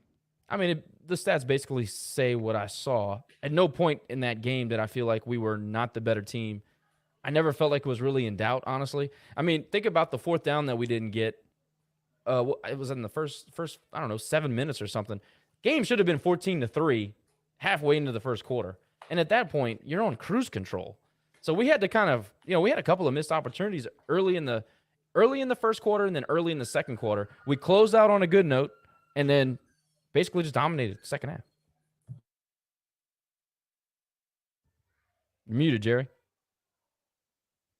Muted, buddy. Yeah, I was about to say, Georgia Southern just beat App in overtime. Wow. So that's the. By the way, that is the 8th team in the conference that is now bowl eligible. It's pretty wild. That actually kind of hurts us, doesn't it? Yeah, Well, it kind of no, does. Well, I mean, so I think yes somebody, and no. Somebody Yes and posted no. there were 79 teams bowl eligible, 83 bowl games that are available, and there were only like 3 or 4 other teams that could get to 6 wins. So we're safe. It actually might help us getting into the Independence Bowl, because you have to remember Independence is a backup bowl for us. They're not a primary bowl tie-in. So it may work out for us in the end. We'll see. You're on mute, Josh. Yeah, I know. I was talking to the dogs. Oh. No, that's good. I mean, look, whatever gets us to Indianapolis. Geez, I'm going to say it 50 times. Whatever gets us to Sleesport, that'll help me better. I'll just say Sleesport. If we get to go to Sleesport, that works out, because we're going to draw a crowd. People are going to go to that game. It's a game you can drive up, drive home. It's basically Monroe, mostly. I appreciate what Michael just posted, by the way, about getting better. Texas State on par with ULM. Exactly. And we lost to freaking ULM. I mean, that tells you how far we've come as a program this season. I mean, and Mike, I'll say this about Mike's comment. I'll say that about Mike's comment. It shows the maturity of the football team. Early in the season, it's 17-7. You're on the road. Mike Jefferson drops the football to be up 24-7. The game is over at that point. And they never recovered from that. And what was that, game 3? Game 3 or 4? I think it was game 4. Okay, so you don't recover, and here you are in game 12, right? Yeah, game 12. And something kind of similar happens where you have that bad play call up the middle on 4th down. You miss an opportunity to kind of take control of the game. And what do? They just continue working, and they dominate the rest of the football game. So it's a really good point by Michael there. Good comment. If anybody has comments, please request to speak. I see more new people that have joined on. If you guys have anything to say, please. We want to get you in. We prefer to have you all talk than we talk. Stats are what they are. I mean, it's about as good, or it's about as, I don't know. I think it's a full performance. I think it was a complete performance. Jerry, you got something? Yeah. Let's talk about Zion. How about Zion today? Oh yeah. We got a preview of the future, man, and it looked great. I'm actually excited about that, let alone the win. I think one of the things that makes it so exciting, I know it's 6-6. I'll keep saying it. I think that you feel like we're on the upswing. Do y'all agree with that? Like, winning the game today, the way we've competed in the second half, thinking about the young talent, seeing Zion and what he has, and we've seen Xylon Perry, we've seen, I think, is Lance a redshirt sophomore? I think that's correct. I think so, yeah. So you still got some young guys in the tight end room that are going to contribute. You got guys like, Jacob Bernard is a true sophomore. True sophomore. You got Pete, that's still a junior. You have Fleming's young. I think he's a true sophomore. So we've got guys that are going to be back. There's some promise. Feels good. Feels good to feel like we're on the upswing again, where for a while there it was like, oh gosh, what, somebody asked after the FSU game if we had fallen back as a program. And I actually had to stop and think about that for a second. So today I feel like I have a different outlook on things. Y'all kind of have a similar feeling? I'm the one who asked that question. And that's why I said, they asked, you asked the question last week, have we regressed? No. I mean, I think it's not just the talent to me, it's the mentality. The mentality can take you a long way. You look at some teams out there in college football with all the talent in the world, but when they play with a sour, negative attitude or a negative mentality, that's 6 losses right there for them, for those teams. And so I have no doubt in my mind, this team with this young talent that we have, when you see Lance Legendre catch a touchdown pass, when you see Zion throw a touchdown pass, when you see guys like Dre Washington, and it was smooth. You see guys like Dre Washington step up. You see younger guys on the offensive line step up and open holes and create gaps for our running backs. When you see guys like Terrence Williams get carries, that's promising. That's very promising. And so look, these younger guys, that was huge for them to get that touchdown drive. They got experience. They got to touch the ball. And at the end of the drive, they scored. Huge for experience. Huge. And you know who else played a lot tonight? Caden Morrow. Caden Morrow. Yep. The offensive line moved people around tonight, and we did it with a bunch of young guys. And I've been waiting to see Caden because I everything you hear is that he's going to be a force. He's ready. He can play. Well, we saw what he could do tonight. And also the transfer from Michigan State. How do you say his name? Anoba? Mm-hmm. I'm not sure if I'm saying that right, and I apologize if I'm butchering it, but he was in the game. He got some snaps tonight. I don't know how many. I wasn't paying attention just to his position, but I definitely saw him get some snaps. So that's a good thing. Nick, do we have Rory or we have some other callers? If I'd unmute myself. Yeah, we got Rory on the line. Rory, what's up, man? Hey, guys, how y'all doing? Good, man. Thanks for calling. Yeah, no problem. Yeah, so 6-6, like you mentioned, they blew the lead against ULM, lost on the last-second field goal to South Alabama. It could have been better. They had a couple of bad games thrown in there. So my question is, you think they're going to Shreveport? What conference is also hooked in to that bowl game? I think it's also, you in 1 second. I think it's also a backup bowl for the AAC. And that's why Memphis, UCF, and Houston were the options. I'm not 100% on that, but I think that's the deal, Jerry. Look, you give me Memphis, I'll take that all day. All day. Arkansas State gave Memphis all they wanted. Was that this year or last year? That was this year. Yeah, they lost by maybe 12, I think, at home. It was close the whole game. Something. It was double digits, but it wasn't much. Right. Yeah, so listen, watching the game on TV, it looked like they had a pretty good contingent from UL that made the trip to Texas State. If you've never been to San Marcos, I've been there a couple of times for softball. It is a beautiful campus that has the San Marcos River running right through it. Have you guys ever been? I have not, but I would love to go. Actually, my wife and I talked about that today. We want to go tubing on that river because I heard it is an experience. I tell you what, if they had something like that ran through UL, I mean, just the quality of life. I mean, it is just absolutely fantastic. But looking at the game day experience, it looked like they're having an issue putting people in the stands as well. Oh, Rory, you'll love this. They reported 15,000. That sounds familiar. They might have had 1,500. Yeah, right. So I happened to watch the Florida State-Florida game last night, and I lived in Tallahassee 35 years ago, and I actually went to a couple of the Florida State-Florida games in Doak Stadium, Campbell Stadium, whatever the name of it is. Now, I know that you were there last week, but I don't think you got the full effect. As good as the time as you had and as great as that experience as that was, there's nothing like that when Florida goes to FSU. I can't say enough good things about that place. From the fan base, the way they treated us, the experience outside of the stadium, the experience inside of the stadium, the way that they talk about their culture, the way that they talk about Seminole Nation, the way that everywhere you go, there's some piece of history to tell you why it's important to be here and why this place is important. Rory, I don't know, man. It was outstanding. I'd go back tomorrow if I had the opportunity. And plus, they have great gifts on Twitter. So let's give them those props. Oh, yeah. Let's get into that. Hey, by the way, all those gifts got us a whole bunch of Florida State people in our space tonight. So take that, Jerry. Well, look, thanks for giving me the opportunity to call in. I appreciate it, and look forward to seeing where the Cajuns are going for the bowl game. And look, to answer your question, Rory, it looks like the Independence Bowl in 2022, it is the Independence Bowl versus AAC. So I'm assuming they get a pick from whoever their pool is, but good sources have said they have been at our last home game and then again at the game tonight. So there's a really good chance we'll be at the Indy Bowl, and looking forward to it if everything works out. Yeah, like you mentioned, it's not far. It's just right up the road, and I'm sure the Cajun fans will turn out. And we've never been. We've never played in the Independence Bowl. Yep.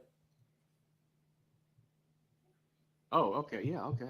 Yeah, that makes sense. Okay, listen, thanks again. Y'all have a nice rest of your weekend. I think for our situation, it's the best we can do. Rory, thanks for supporting the pod. By the way, this man does a fantastic softball pod. Go check it out. If if you want to send a link, I'll put it up there. For them to get that touchdown drive. Whoa. They got experience. They got Whoa. to touch the ball. And at the end of the drive, We're going berserk here. Huge. What's Huge happening? But Rory, if you send that link, I'll post it to our stuff so people can go check out the softball pod. That was like the Twilight Zone, man. We went back in time for a second. What the hell was that? Was that me? Sheesh. Oh, by the way, Ryan's saying that the Twitter space has dropped. It's no longer available on Twitter. No idea what's going on. Oh, boy. And it wasn't me. I'm just sitting here doing the show. Twitter likes to cut you off after a certain amount of time, so that makes sense. Really? Yeah. Like an hour, I think. Damn. I don't know. Well, we need to call up old Elon. man. Yeah. Messing us up. Anyway, thanks to Rory for calling in. I don't know. I haven't talked to Kyle today, so he may not chime in. I always look forward to the coronary call. I feel like our best calls though are when we lose. Kyle is fired up. When we win, he turns into Lucy on Peanuts. I don't know what's up with that. Yeah, let's see. We have a secondary tie-in with Indy. It's UAB and BYU played last year. Let's see.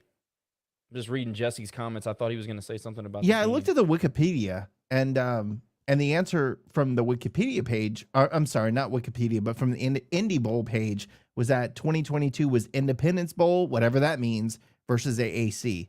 So again, I'm assuming they can extend an invite, but I'm sure it has to do with bowl tie-ins for the Sun Belt. So the Sun Belt has to be full before they can. I don't know. However that all works out. That also, but they still have their pick of certain, like the way that the situation dictates it. If they don't have to have one particular team. If the tie-in is what it is and there are multiple 6 and 6s, it makes way more sense for us to go to Shreveport rather than, App State drive all the way down here. They're going to try to put them in a place that makes sense geographically. So there's so many 6 and 6 teams. Right. What I think is also cool, though, is like if we go to the Independence Bowl this year, it'll be the 5th straight year we go to a bowl game, but it'll be a different bowl game each year. Because in 2018, we went to Cure Bowl in Orlando. In 2019, we went to Mobile. 2020, we went to Dallas, I think, or Frisco, Texas, if I'm not mistaken. No, it was SMU. It was SMU Stadium where we played. And then last year, we were in New Orleans. And then this year, we go to Shreveport. So it's pretty cool for our players and our program to have a diverse bowl track record instead of going to the same bowl every year or going to only 1 or 2 bowls. Like, at least we can say we've been to different bowl games, and if we win, that's another trophy we get to hold up. Plus, my best friend lives in Shreveport, so I got family there. Hey, if I go, I'm calling. Hey, get that spare bedroom ready, man. Also, it's fun to go to a different bowl game. Everybody's sick. Yeah, everybody's sick of the New Orleans Bowl. Well, it's different, Yeah. 6 and 6, whatever. Who cares? We're going to the 3-hour drive, straight I-49, man. Straight shot, easy. And by the way, this is, if everybody's watching the feed, this is Rory's podcast that he does a really good job with for the Raging Cajuns. It's Roarman's Raging College Softball Report podcast. Yeah. So here's the link. Copy it, check him out. It's really good. It's really good information if you're into softball. And I'll say, come softball season, if you want like top-notch knowledge on Cajun softball, Rory is your guy. He knows his stuff. He gets into detail, kind of like we do it with Rager Review, but he does it with softball to the T.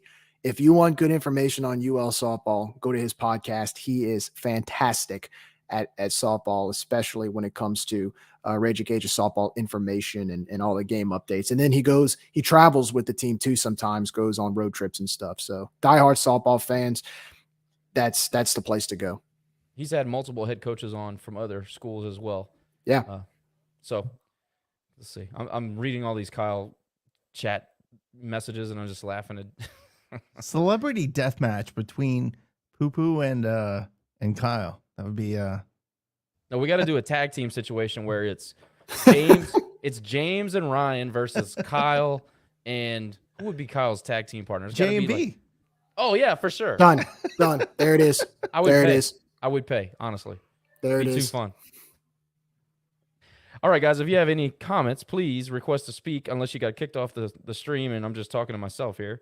I've still got a few folks. Terry. Go ahead, Terry. Yeah, I know y'all love hearing my voice. No, always love. But just a little off subject question: do y'all really put Texas State in ULM's category? Because Texas State at least has they have resources. I put Texas State, like me personally, I put them between like ULM and Georgia State, to where Georgia State's at least gone to bowl games. They have resources, but they don't have a fan base. But Texas State actually has a fan base. They just can't get bowl eligible to save their lives. And they have a really good rivalry with UTSA, a team that they hate, and they just have so much disdain, but is kind of like just eclipsing them on every level. I mean, Texas State, they should be good. Like, Spav needs to be fired. I mean, I'm not a Texas State fan, but I feel like if you go 4 times and they pay you this amount of money, they have the most money out of any school in the conference. Like, they need to improve somehow. Like, because they are bringing us down in the conference. I think, to answer your question, Terry, I think putting Texas State in ULM's category has more to do with the results on the field than the resources, because the results speak for themselves. They haven't been bowl eligible, they've been bowl eligible 1 year. They've had one winning season since they've been in the Sun Belt, dating back to 2013, I believe. So as far as that goes, ULM's only been bowl eligible, or should I say been to a bowl game in 2012. So as a whole, I think the results, if you want to compare the two schools, it's the results. Okay. As far as like resources, we had an episode last year. Who was it we interviewed, Josh, with Texas State? The name's Brant skipping Freeman. my mind. Brant Freeman. And we asked him, what's the deal? What is it why can't Texas State succeed on the football field with everything that's going on with, being where they are in Texas? And even he said, we really don't know. They have had administrators in the past that really haven't shown that commitment, kind of like we've seen back in the day. But at the same time, you're in the heart of Texas, man. I mean, you're surrounded by Texas talent, where there's no reason at a minimum you shouldn't be getting into a bowl game. So I think as far as like actual like standards, yeah, I think Texas State is a notch above ULM. As far as the results, they're pretty much the same to me. They're really no different. Yeah, and I'll also going back, like San Marcos, without a doubt, out of any team in the conference, is my favorite. That was my favorite. I only played there once. It was my favorite stadium to go to. It's a mystery, man. It is a mystery of how they don't win. Nobody gets it. Nobody can figure it out. I know I can't. I don't have an answer for that. Look, it starts from a support standpoint, and a support standpoint from the top. And I think you have a similar situation in both schools. The top views football as like, it's a thing. Good luck. Here's your money. Have fun with it.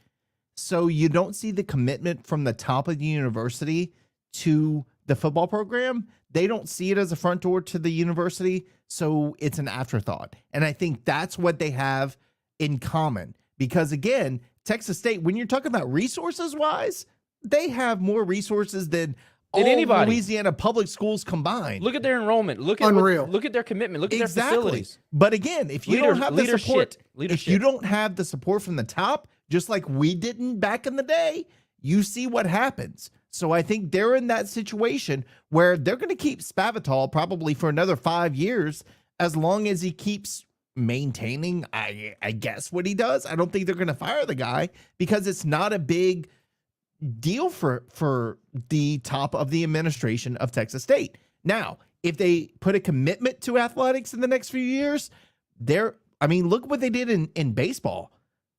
Think about that translating into basketball, a football world. Yeah, basketball. They could be very dangerous, but I think that just happens. I think it's happenstance that they've had success in those programs and they happen to make the right hires. I just think in football, it's just, I take it or leave it for them, just like ULM. I don't think they care. That they just hired a new president, new AD. They basically clean house in the leadership positions. You know why? Because they look on the field and they look at what they're getting out of their investment, and they're saying, this doesn't make sense. Somebody's not doing their job. Amazing. Actually doing something about people being lazy on the job. Amazing. And I appreciate Rory saying, yes, correct. You are correct. They have a young new president, so I think things will change. I'm talking about the old guard, like we had the old guard. But here's the thing for us in relation to that. We cannot fall back into the thinking of the old guard, which I feel like at times we do. I think we have to continue to look forward and not fall back into being comfortable and saying, oh, well, we're winning, show up. Like, you cannot have that and sustain success as a program and build a community, you have to continuously work and try to get better. So, Rory, you're correct. They have a new president. We'll see what he does. Hopefully, he pays attention, because a better Texas State means a better Western Division, which means a better Sun Belt Conference. We are in a perpetual state of having to sell ourselves to everybody. And when people start to get comfortable and lay back in their lazy boy is when we tank and have 7,000 people for senior night.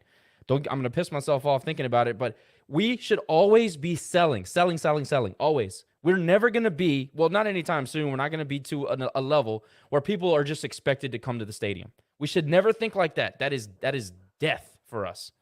But thanks, T. I appreciate it. Rory, good comments.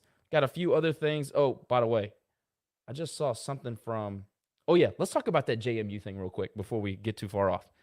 Since we're talking about the conference.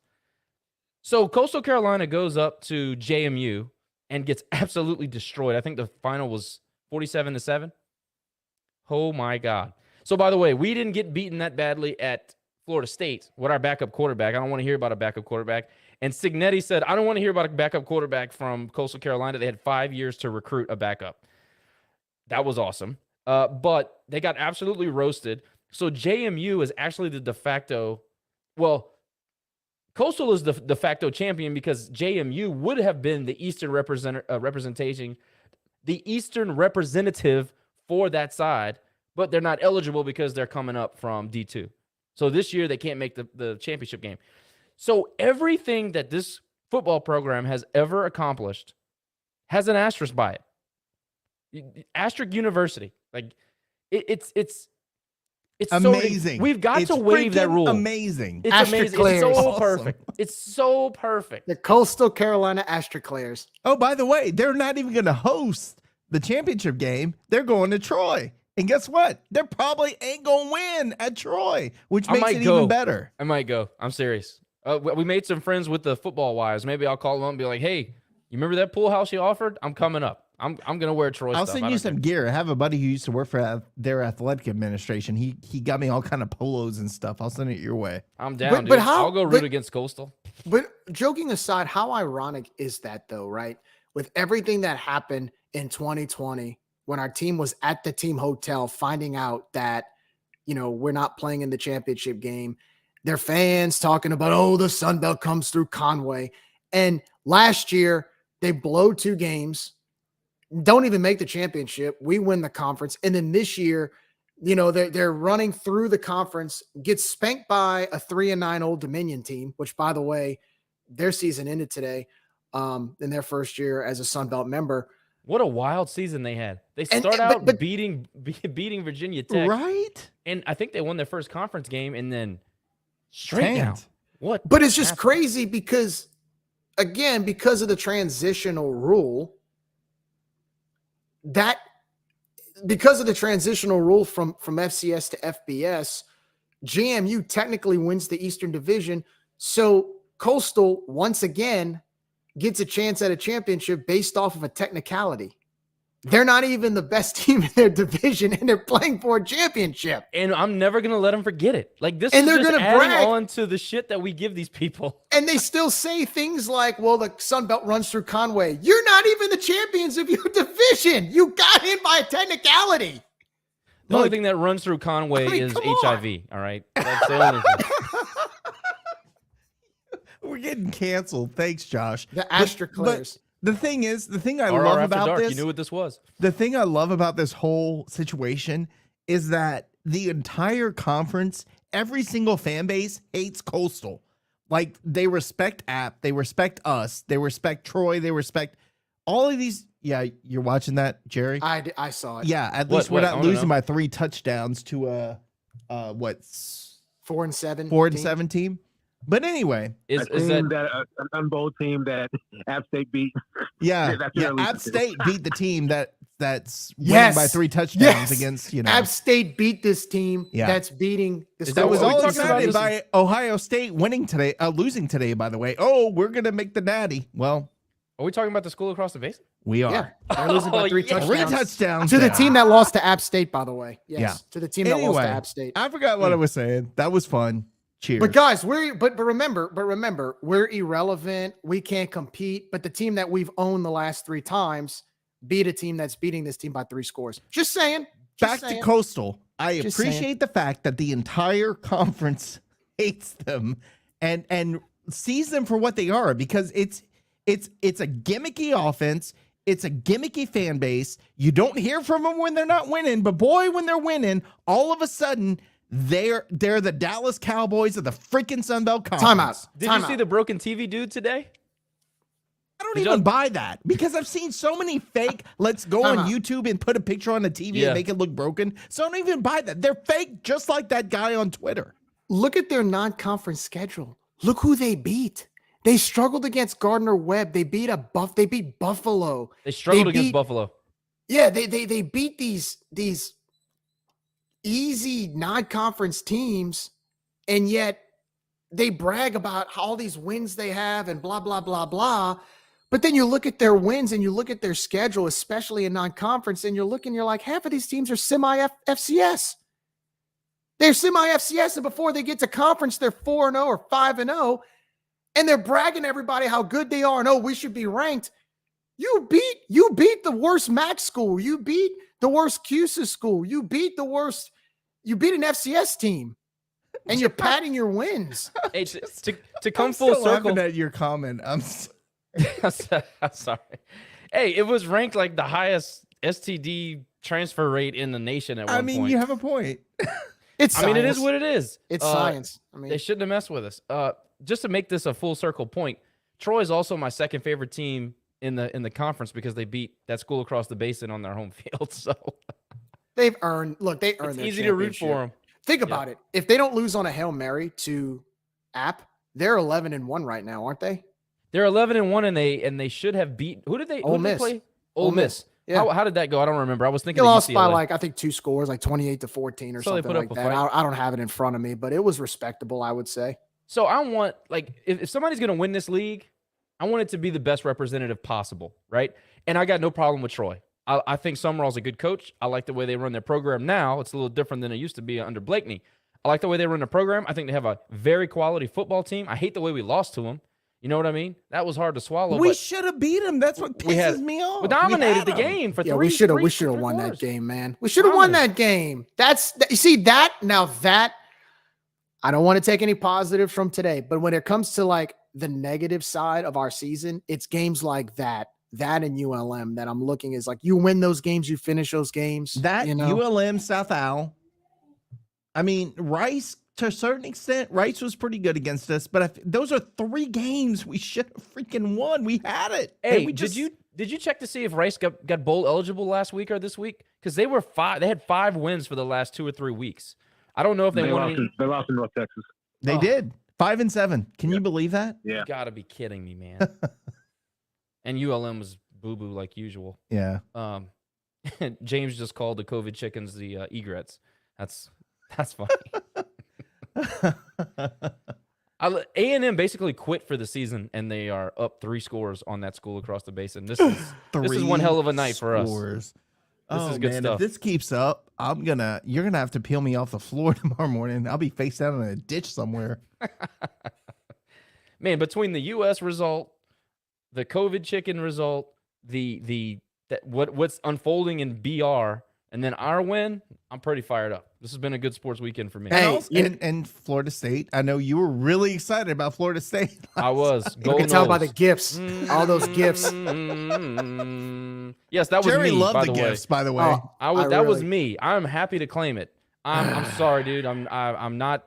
Billy absolutely raped and pillaged this program. I'm not over it.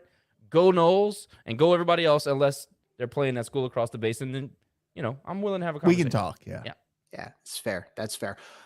Yeah. So, we were talking about we're talking about the COVID chickens. It's amazing. I understand they had a backup quarterback, but how can you still play that bad without Grayson McCall? Carpenter started the last game and they won. How can you play that bad? Because they were exposed, Jerry. They were Jesus. exposed. 40 points? That's 40 why. points. I've been telling y'all this. To a new FBS team. I've been telling y'all this since the Jamie Chadwell gimmicky offense he puts together. If you watch film, you can figure it out. And now the difference is Grayson McCall is good enough to where if that gimmicky offense breaks down, he can get the ball out. This guy wasn't. And guess what? They got exposed. They got figured out. I'm hoping Troy can understand and watch film and know, coach them up to understand that this is all a gimmick.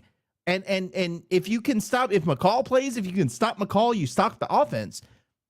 I don't know. I'm not sold. I've never been sold on Coastal. I think they're all a fraud, and I think they got exposed this week. And I think that will, going forward, people will see what they did. No disrespect to JMU, because, I mean, we all knew JMU being the dominant FCS powerhouse that they were. We knew they would be good coming in. And by the way, great first season for the Dukes. I tip my hat off to JMU on their first season transitioning into FBS. Outstanding year for them. That App State win, I'll never forget. I was I mean, what a transitional year for them. They're going to be a force to reckon with, and not only at the Sun Belt but at the FBS level. I mean, they cracked the top 25. I mean, what team does that 5 games into the FBS, right? But at the same time, I understand the gimmicky offense. I understand the fact that we talk about how fraudulent this team is. 40-point loss. 40-point loss. I'm sorry. It's even better that they would have been the Eastern champion. It's even no better. matter what it explanation. shows how fraudulent they actually are. And here's the other thing.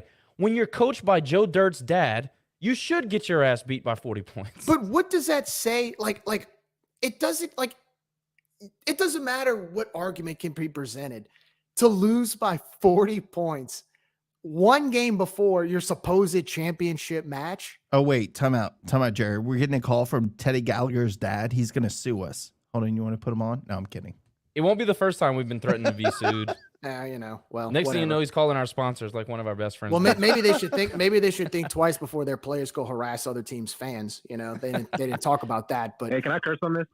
Yeah, it's RR After Dark. Go ahead. Fuck Teddy Gallagher. I despise him. The way, so he's like the assistant. He's the GA. Oh, we know. I saw that shitty post he had against App State with the little T-shirt that he thought was cute. I despise that cocky asshole. Oh man, we all do, Terry. Oh, hated that guy. So much. Bleaches his butthole. You know he does. I just wanted to put that out for sure. Look at Jerry. Nick is falling out of his chair. Oh well. RR After Dark, baby. By the way, the Mutts lost again today. Last place in conference DOA. Thanks, Jacob. Appreciate you. I'll say it again. Because I'm happy to say it. Second straight 3-9 season. Where's All for One? He should be giving his pump up on how great they're going to be next year. Somewhere right now, Tommy McClellan is in the cafeteria just laughing. No, actually, somewhere right now he's at Vanderbilt watching his team get blown away by Tennessee. He's mopping the boys' bathroom at Vandy is what he's doing right now. But they did beat Napier. Well, that's true. Cheers to that. Hey, that's a good point. That's Pour one out. It's a good point. Oh God! All right. Let's see. Got some new people. If anybody has anything to say, please request to speak. I asked Paulie to speak, and he bounced from the Twitter space. I don't know if he's not supposed to say anything on the space, but he's always in. I wanted to get some coaching, from somebody from the coaching staff to say something. Hey, nothing but love for our former players and former staff members and everybody that wants to tune in. Current players, screw it. They're all awesome. All of them. Absolutely. We love you. Good stuff. Zion was in the space for a minute like he always is, but By the way, South Florida is beating UCF right now. Oh, but I'm sure UCF's going to move up in the rankings because, they're going to be in the big whatever next year. So crown them. P5 privilege, baby. They'll move up 5 spots just for a technicality. What's the score, Nick? It was like 38. 39-38. Late in the fourth? Mm-hmm. Man, UCF losing to USF would be a story. Amazing. Yeah. Well, I want to say Deion Sanders has interviewed. I want to say he interviewed with USF. He's one of the top guys for the job. Look, at risk of going way off the rails, why would he leave where he's at? I thought he bought in the whole HBCU, make it our thing. I thought he's great where he's at. I think it's okay. Can I go Deion first, Sanders. please, He's got Jerry? millions of dollars. First, go ahead. It's ego, Josh. I know that. Deion has been ego from day one. He tries to play, I'm all about this, but he's not. He's all about ego. I am one of the few that love Deion. I like Deion. I like Deion too. Always I like him too. I know you don't. I like him too. But listen, I love the idea of elevating the HBCUs. I think it's 100%. so awesome. 100%. No, absolutely. He can be the face of that. Why would you leave, dude? Because okay, here's the thing. Okay, and then this is strictly on Dion. Dion's done a great job elevating the HBCU culture and what he's been able to do to kind of bring it to the forefront, right? But the thing about Dion is, and this is just, I guess, watching that 60 Minutes documentary, it's a lot more work outside of the football field and being a coach, right? Remember we talked about HUD building buildings instead of building the program? Dion's got that times 10 at Jackson State, and he has done a fantastic job at JSU. He's 11-0, top 5 at the FCS level. But after a while, even someone like Dion, how long can you go for years at a time to have to basically put all of that on your back? Eventually, when a job comes calling and entertains more money, more resources, makes your job easier just to focus on what's on the field, why wouldn't you entertain that? He even admitted it. And I he got admitted it. When Bobby Bowden showed up at Florida State, they were Southern University. That's what they were. I mean, they were all girls school when they started. Dion could literally be a revolutionary figure for the HBCU programs and like their position in college football. It's one of the reasons why I liked him so much. And I thought, and maybe it's a little bit more in depth than I know. Obviously, it always is, but he felt genuine. All the stuff he said and the way that he just invested himself into it, I got so much respect for it. But how can you be taken seriously if you just turn around and go work at Colorado? Why would Deion Sanders go to freaking Colorado? No. I don't think he goes to Colorado. I think for him to go to, this is just my opinion.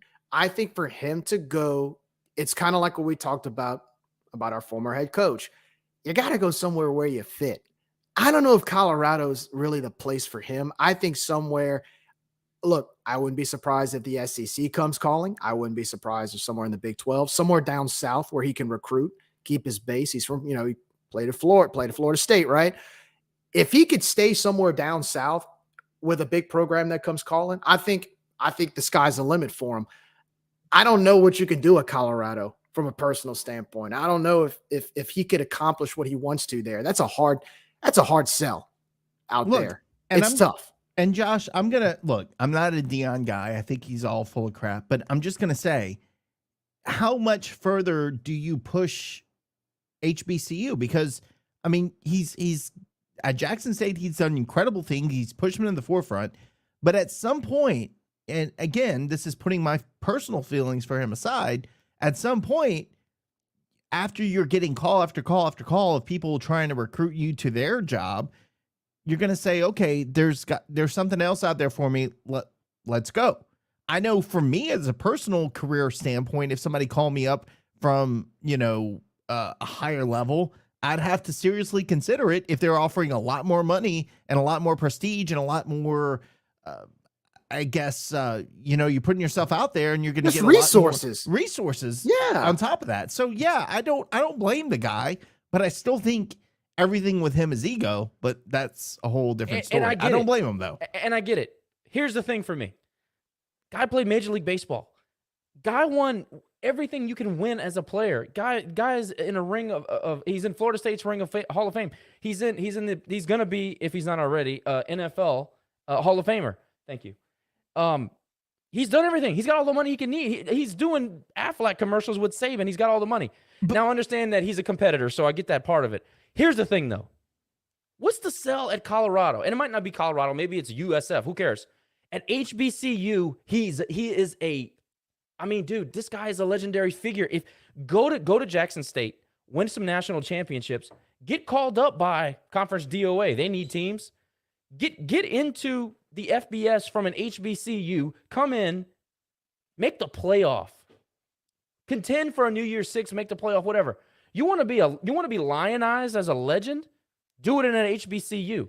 To me, look, that's just my opinion. I got a ton of respect for what he did and how he did it, but I would probably lose some of that like extra fervor for Dion if he left the HBCU. I don't want to see him leave, dude. I believe in what he's doing. I hope he does too. But I just don't see Jackson State ever being an FBS. I Georgia just Southern? don't. Georgia Southern. I mean, absolutely. Georgia Southern's but not that's a whole different They're not an situation. HBCU though, Right? I know they're not. But Like, what I'm saying and you is, see, here's they were D2, but they got called up because of the history and because of their fan base and because of what they can offer the FBS. HBCU is underserved. They don't have the support. They don't have the resources. If Deion could pull that off, he's a legendary figure forever. There's no doubt, but also too within HBCUs, those schools stick together. And look, I know people from Southern. I know people from Grambling. I've met people within the HBCU culture. That is a very close-knit group that really appreciate their history. And if you have a school that decides, well, we want to be big time, and I understand the business model. Obviously, you want to be the best, but Sure, you're dealing with a conference like for example, the SWAC.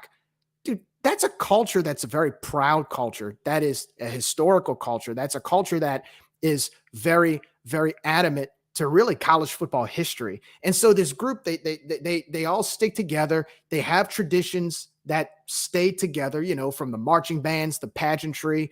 And look, I've had people I know this because I've had people from within the SWAC explain this to me. So it's hard to see a school from within Jackson State just venture out because of the historical, historical implication that it has. But also too, I think the main thing is, do they have the budget to do it? Look, Deion Sanders came in, he donated his money to build stuff. I mean, that was his money he used. Can they get the money from other donor? Look, that's one of the things he has always said since he's come into Jackson State. He's like, look, in order for us to be better, we need the community, the alumni. We got a strong fan base. We got 60,000 people show up. Time to pull out those checkbooks and start writing checks. but dude, think of that's all how the you NFL get players. Didn't they just get the #1 recruit in the country? They The did. And number look, one recruit in the country went to an HBCU in the SWAC. He's going to go get paid in the NFL one day, and when he does, he's not going to forget Jackson State or Deion Sanders. And if you want resources and you need donors, that's how you do it. But that same player is not going to go play at USF. That he's Exactly. intentionally going to Jackson State because they're at HBCU. There's an extra layer. If Jackson State goes to Conference USA, they're no longer an HBCU. Is there still that? Well, no, they'll still be an HBCU. They'll just be FBS. But it's not the same. It's not the same. Yeah, it's not the same. And it's different from a monetary standpoint, because one thing that Jackson State will have to do is that, look, ULM, prime example, $15 million budget. It's one of the lowest in all of FBS. Now, if I were to take a guess at Jackson State's budget, I would say it's less than that. Can a school with less than that type of budget, and we talk about ULM all the time, not having enough money to compete. If you have a school that has less than ULM come in, regardless of their success, can they survive for a long period of time if they are not able to build that budget up? What if Deion eventually leaves? What if a new coach comes in and loses? Then what happens? And then now you have a low budget. I think that's the big fear of a Jackson State coming in, not because they can't do it. Look, I'll be honest with you. I would be scared to play Jackson State right now because no telling what they could do. But it's from an entire program standpoint. Can they maintain it financially? I don't know. I'm scared of Jackson State for what they did to us when we were #1 in baseball, right? Yeah, And last year in basketball. In basketball too. And I was sitting, dude, that is the most pissed off I've ever been in my life with sports. Is I was announcing in Lafayette, living in Baton Rouge, and I was staying with my parents because my parents live in Lafayette, obviously. And after that game, I drove to Baton Rouge because I was so pissed off I couldn't go back to my parents' house because I didn't want to talk to my dad because I knew he would ask me questions about the game. So I just went home. I went home at 12 a.m. and sat in a bathtub for 2 hours because I was so pissed off and needed to cool down. I would not want to play Jackson State in any sport right now because they got momentum. I'm with you. I didn't know this, but Mike Howard just said, thanks. That's a good conversation that we're having. HBCU isn't in FCF playoff. I didn't know that. So this is why I think Deion has such a unique opportunity to make change. And I know that that's what it's all about. Everything that he's done since he got to Jackson State was to bring about change in some way, shape, or form.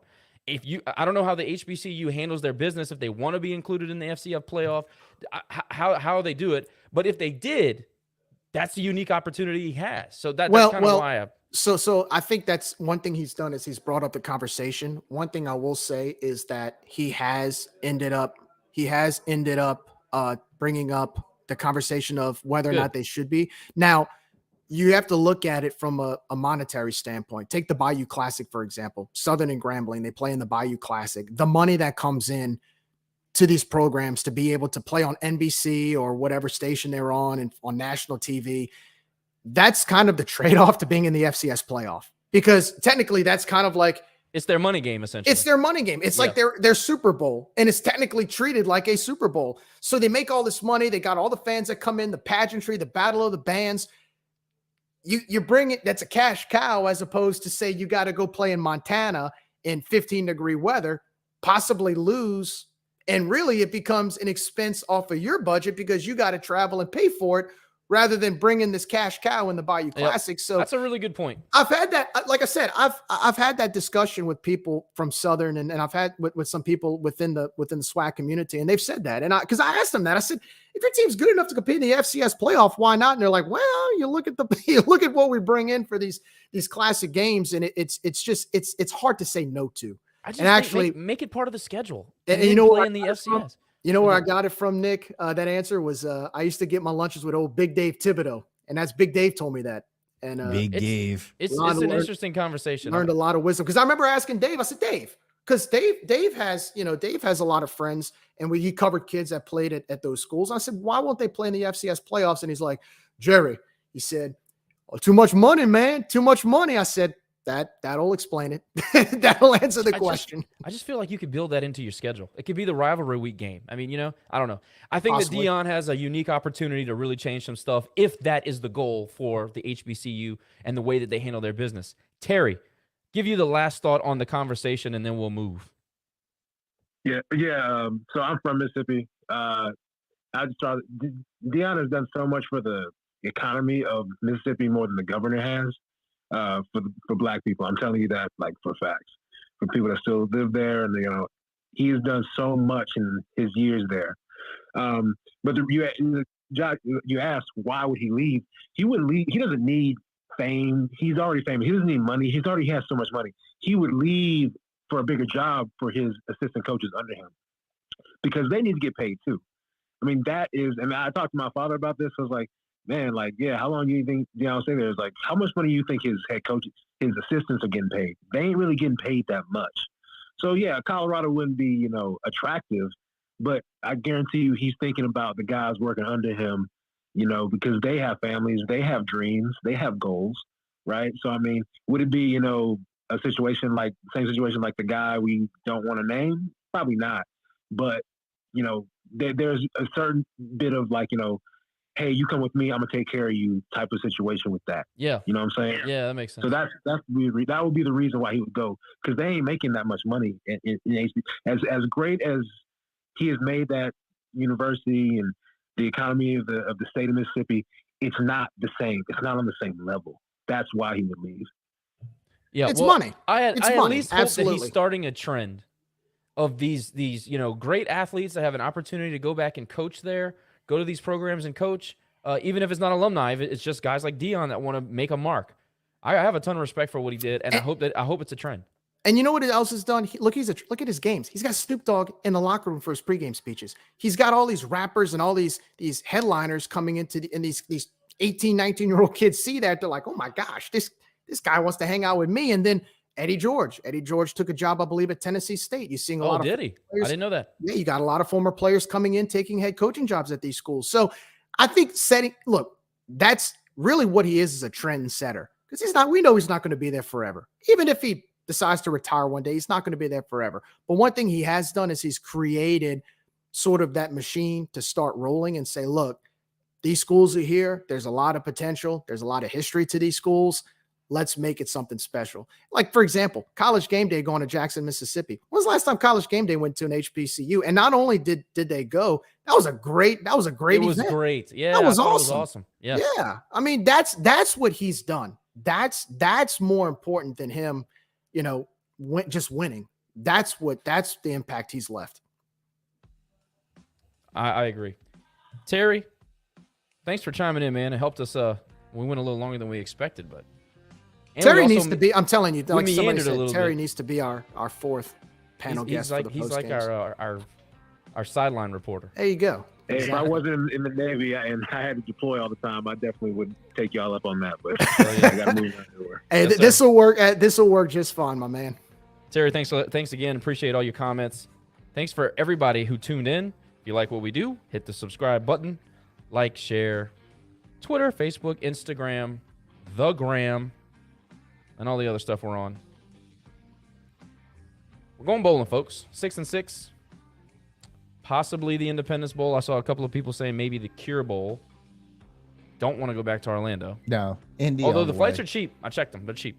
So, anyway, we're going to get out of here. We'll see y'all soon enough. Not sure exactly how we're going to handle the pseudo offseason here. It's like a month break. So, we'll figure it out. We have an interesting interview coming your way. So, stay tuned for that. Go Aggies is the last thing. Good night.